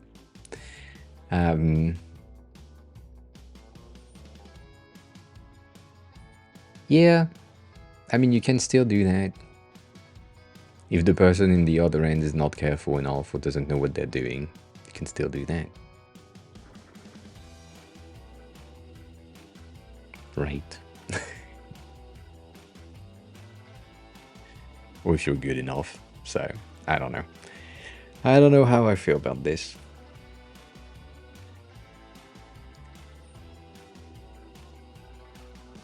Oh, yeah. I couldn't. Let's say that. At that time, I don't think I could. I don't. I think I was like 10 or 12. I've seen that this morning. And I tried, Stony. It didn't work.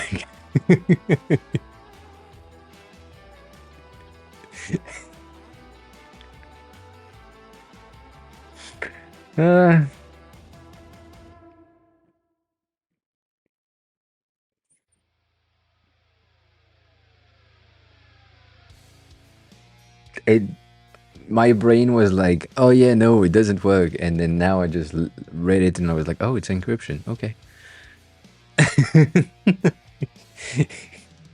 I think this morning I didn't see the reverse. Right there, I saw the reverse function right here, which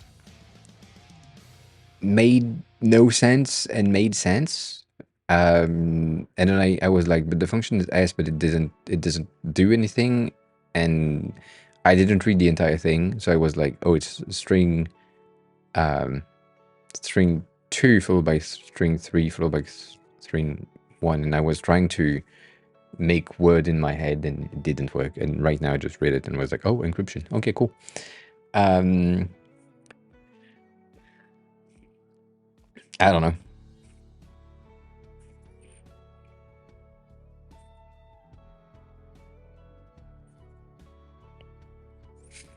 But still, I saw that this morning. Yes, 100%. And Jerome, yes, the story of web tech is really cool, and the story of design tech, as I mean, the story of software in general is pretty interesting as a whole on how we can, or we went from one tool that was dominating to be absolutely destroyed by something else that took over. And it it's interesting to also see the patterns that we used to have in some of the first Mac OS or Windows OS, like Microsoft Windows OS design patterns, how they work, how some of them are still there, and how some of them have evolved through time. So that is kind of wild and interesting, but it's also halfway useless. That's some of the thing that I like kind of don't like about learning history in class. Like in school, when you are forced to learn history and the story of the world and all that, they focus on things that makes no sense. And I don't know, it's it doesn't help. Sometimes it helps to understand what happens before to not repeat the same mistakes, but you can get that information in another way. And in code, I'm guessing they are the same thing. But I think in design, in the realm of design, it's usually like sorry, Lacoste, I'm sorry. The design patterns are the same through the years, but then some of them have evolved, and the evolution that we need to have is now the new norm. So technically, you do not need to learn the previous use cases of design patterns. Like, there would be no use case today to learn how the landline telephone worked with physically plugging people to one from another or to another. Like, that's not really, it's interesting in terms of history, but there is like no need to learn that. Kane, hi, welcome on in. Not yet.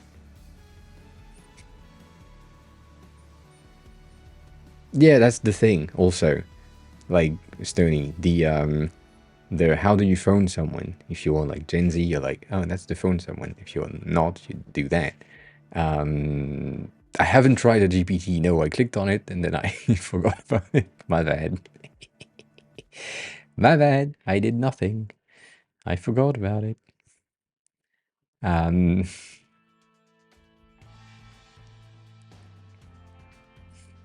have you tried mine? Have you tried? Can I open it on stream? Or do you want me to not open it on stream? Oh, I need to.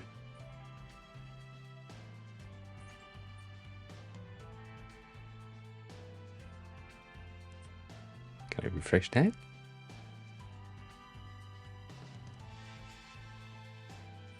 Ah, for fuck's sake. Sorry, my internet connection is just the worst when it's 22. I hate this. Yeah, but I mean, when some things have been sent to me in DMs and not on stream chat, then I need to ask. Because some things are not good. Sometimes.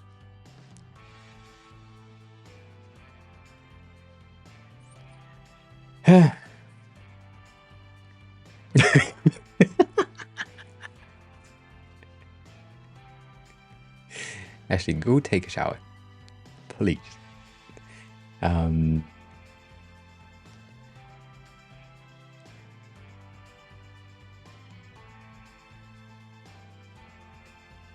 And Totem, yes, I can.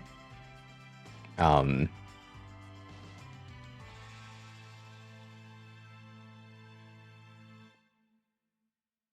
because it is in Spanish. It loaded in Spanish. Um, and the URL is just like, I think because you made it in Spanish, it works.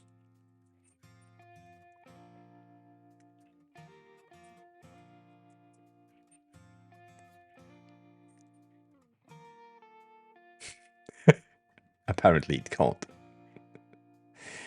Um,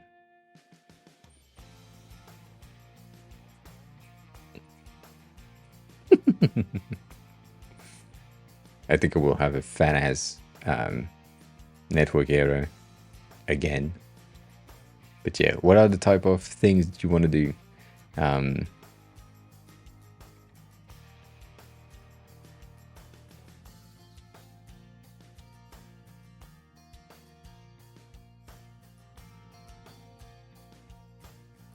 anonymously, you have the link right above, right there.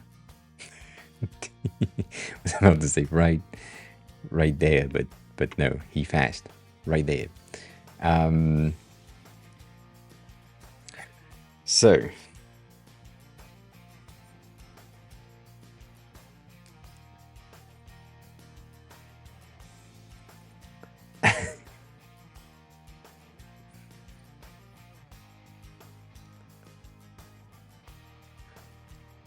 the way that I will know that this thing is well trained is, holy shit, I don't get it. I don't get it. Internet is bad. So, right, you have this, and then if I do a secondary chat from another chat, if it loads, see, that's what happened. When I've been live for 4 hours, my internet provider is like, you know what, you're using way too much. It seems like you're sending shit to someone else, downloading illegally. No, I'm just a fucking streamer. That happened.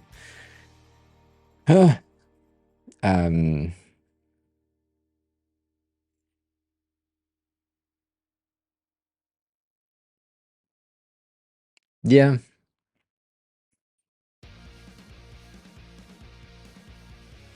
I, I can't. I can't. I can't. The thing that pisses me off the most is that when I end stream, the internet box will basically die. My my secondary router will just tell me, oh, we don't have internet anymore. And then I need to turn off the box and turn it back on, which, see, like,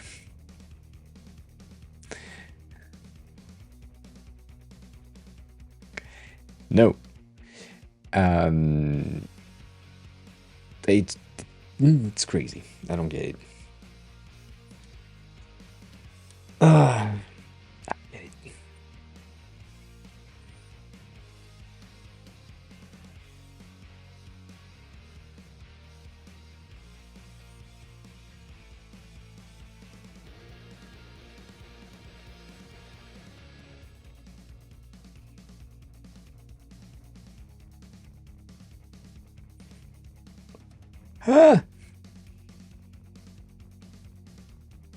Anyways, yeah. I mean, it works. Kane, I think I would have more or less. Yeah, I think I couldn't do that. Damn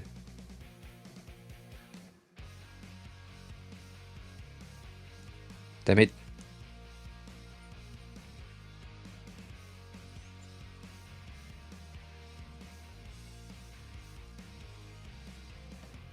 I feel like it's the same type of data. The one that I built, though, which is like similar in a way, design principles, is built upon PDFs and books that I've read or bought in the past. So I just put everything in there. So that it's one of my bank of resource. So yeah. Stody, if you leaving, okay, have a good rest of your day. I don't know what you're doing. Do that. Take care of yourself.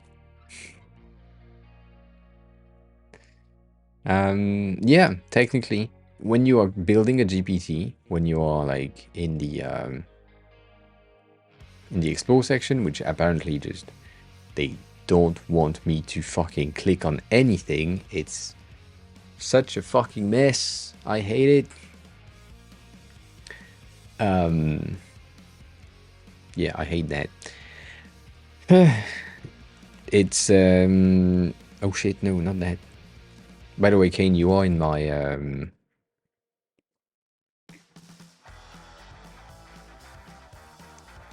there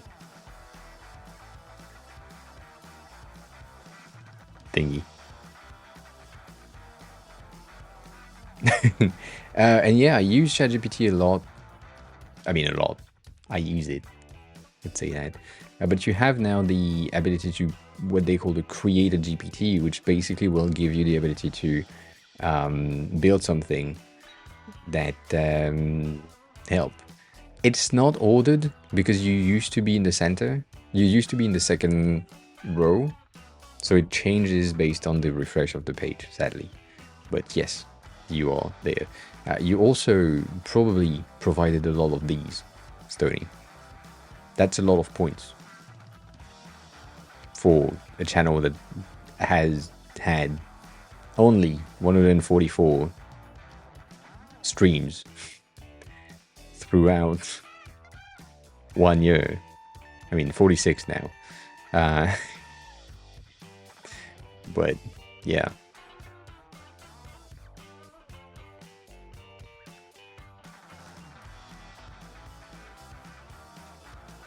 I don't think you can do that, no. I don't think you can do that. Oh, technically the latest raid from White Panther will break our streak of 69. So anonymously, you can't train ChatGPT to interact with your IoT devices. What you can do, however, is to build an integration with an IoT provider type of tool. But that is not really good.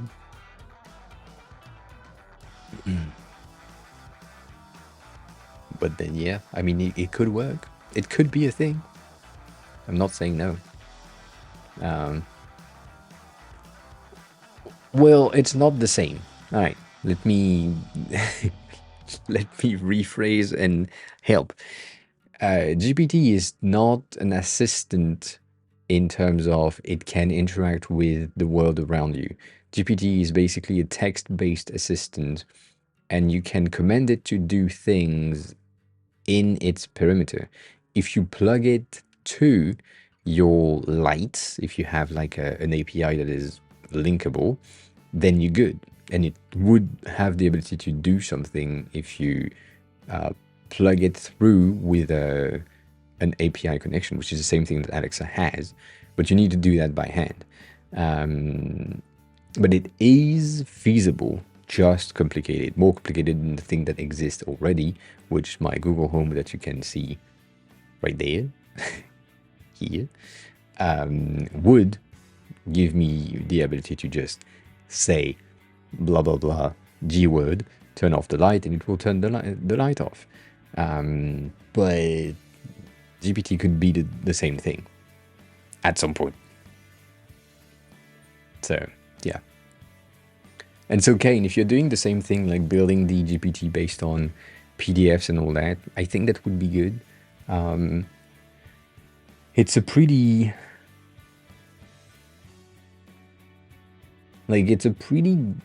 good system to get like a base GPT that helps.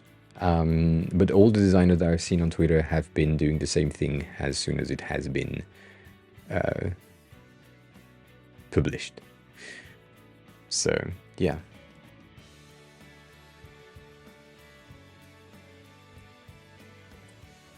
Have you seen?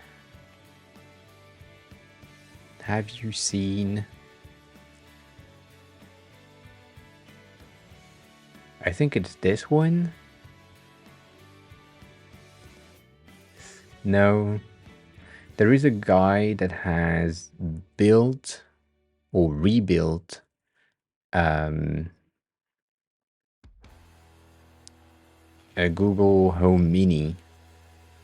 That I think it's that one.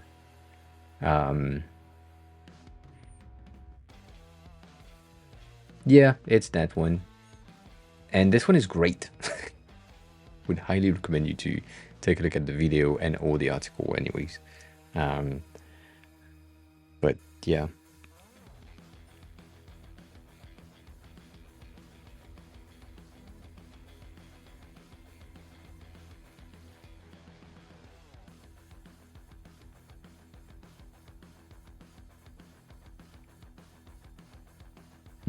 I need to watch that in its entirety. Thank you for sharing.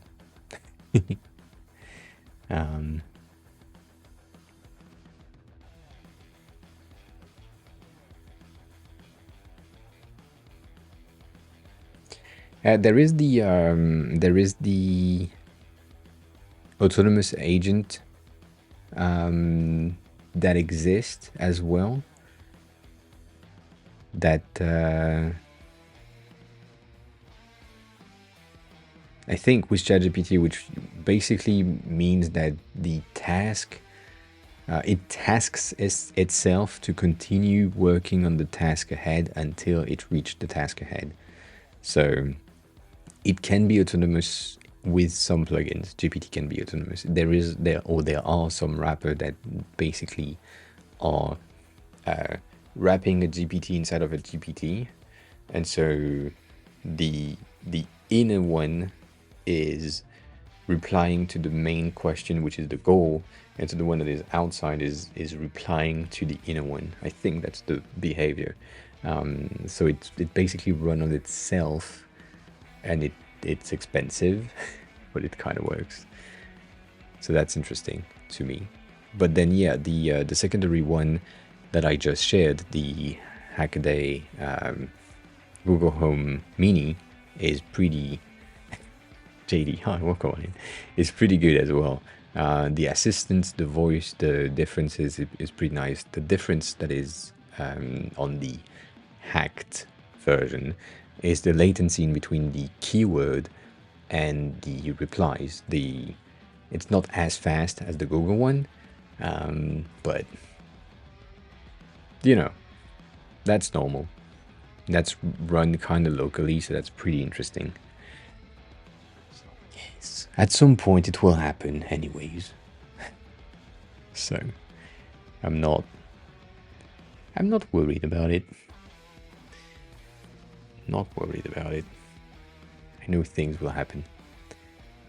For fuck's sake.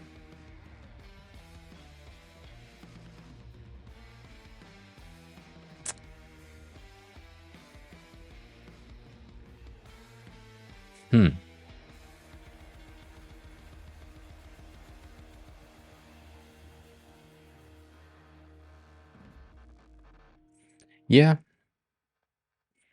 I mean, I'm paying for it, which I shouldn't, but I'm paying for it. And the benefits are not that huge. Like it's okay, but you know.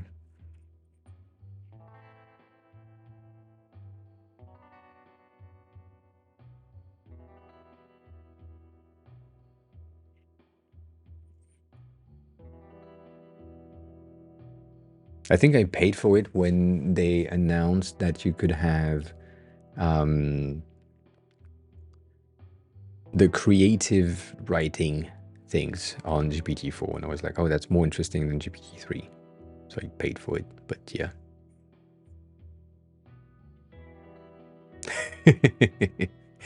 I only use it personally to write the descriptions of my YouTube video.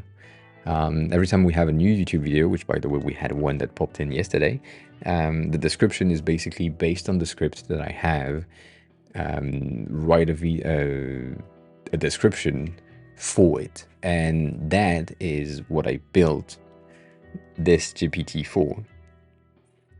So I made an SEO describer for YouTube video description.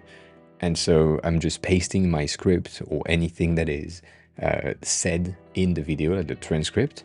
It just creates like a description, and I'm pasting that in the YouTube box description. And then we did that. Like this thing. Fat ass description, fat ass tags. Cool. No work.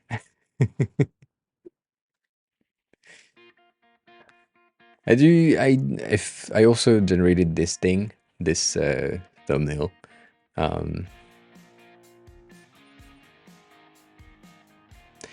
I have looked at 11 Labs, but I haven't looked at this one.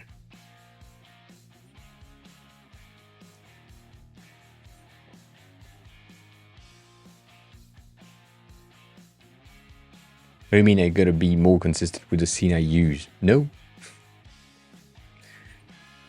You mean in there? No.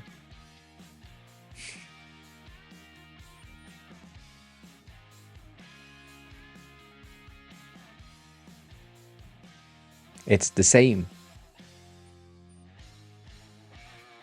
On this one, I wanted to do the purple background and the Twitch theme because it's a Figma related topic.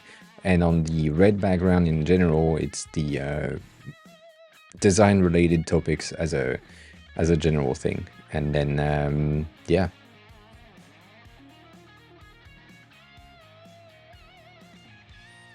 I just used this once and then I went back to that, but yeah. I think I really need to change the thumbnail behaviors. I have no clue of what to do with thumbnails, so I don't know. But yeah, there is one with that. This one was kind of annoying because I recorded the entire thing with a neat behavior, like a neat behavior, and it broke my entire computer. So I didn't use the final thing. Anyways. It's fine. Forget about it. Was Tailwind? What do you mean my thumbnail was Tailwind? No. With Tailwind? No. What the Coach Vox, what's the pricing? Also, it doesn't fucking load because my internet is shit. So I will look at that later. Yeah, thumbnails are shit. I mean, I'm not doing thumbnails anyways. That's the that's why they are not good. And I need to make them better, but also I use mine. I use this. Mom!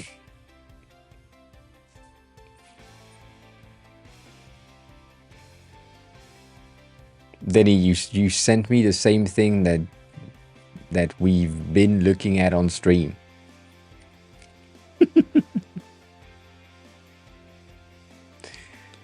We've been on that 40 minutes ago when Stoney came in. You late.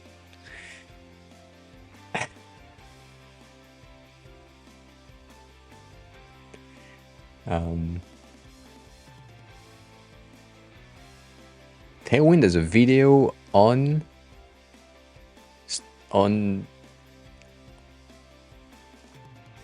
On thumbnails? What the fuck?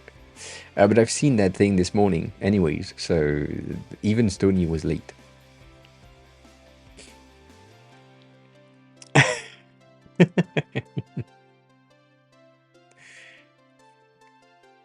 Anyways.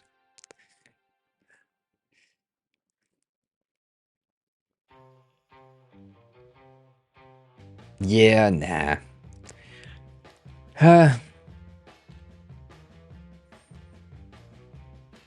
What are we... What are we feeling?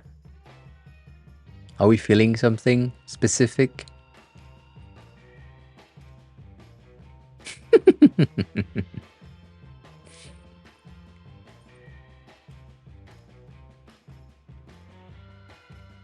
Who's code challenge? I'm looking for a raid right now. Also, Anders, thanks a lot for being here. I appreciate that. And have a good walk. Take care of yourself. We'll see you in the next one, maybe.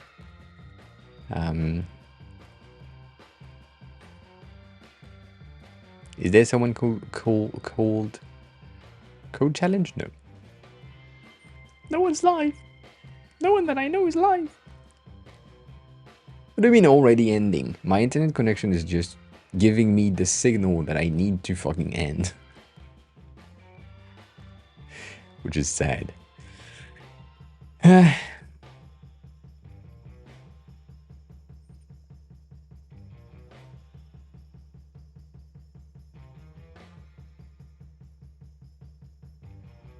don't know.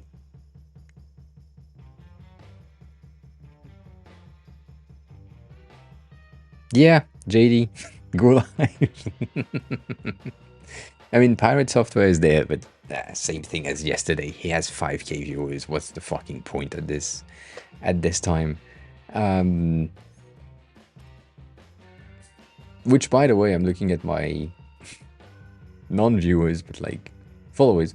We are trying to get 2k by the end of the year, and we are like 36 away. So if you're here and you enjoyed the stream, please click the follow button. That would be highly appreciated, as always.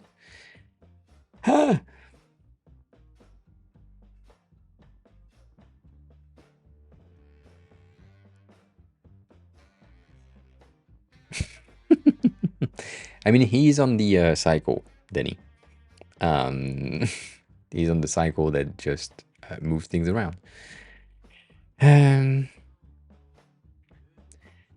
I don't know. We still don't start with this, but we did start with... Yeah.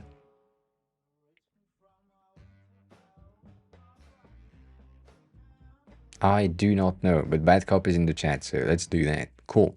That's new. Yeah, JD, that's who I'm looking at.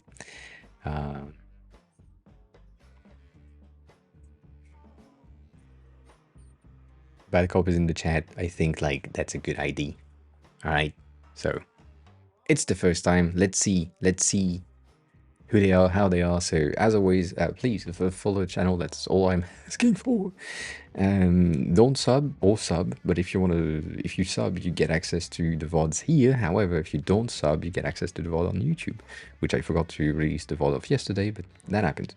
Anyways, if you want to learn when I'm live and where I'm live, this is on Discord, which means the schedule is as such that I will be live on Thursday, learning some code. Sadly. So you can come back here at 6:30 p.m. Japan time, and if you want to stalk me on other platforms, these are my socials. As always, if you want to give me money another way, this is the best way to do so. And on that note, I will go to sleep and make sure that my internet recovers. Hi, X. Bye, X. Enjoy the rest of your day. Take care of yourself. Be kind to each other. Eat something, drink something, and I will see you all soon. Bye.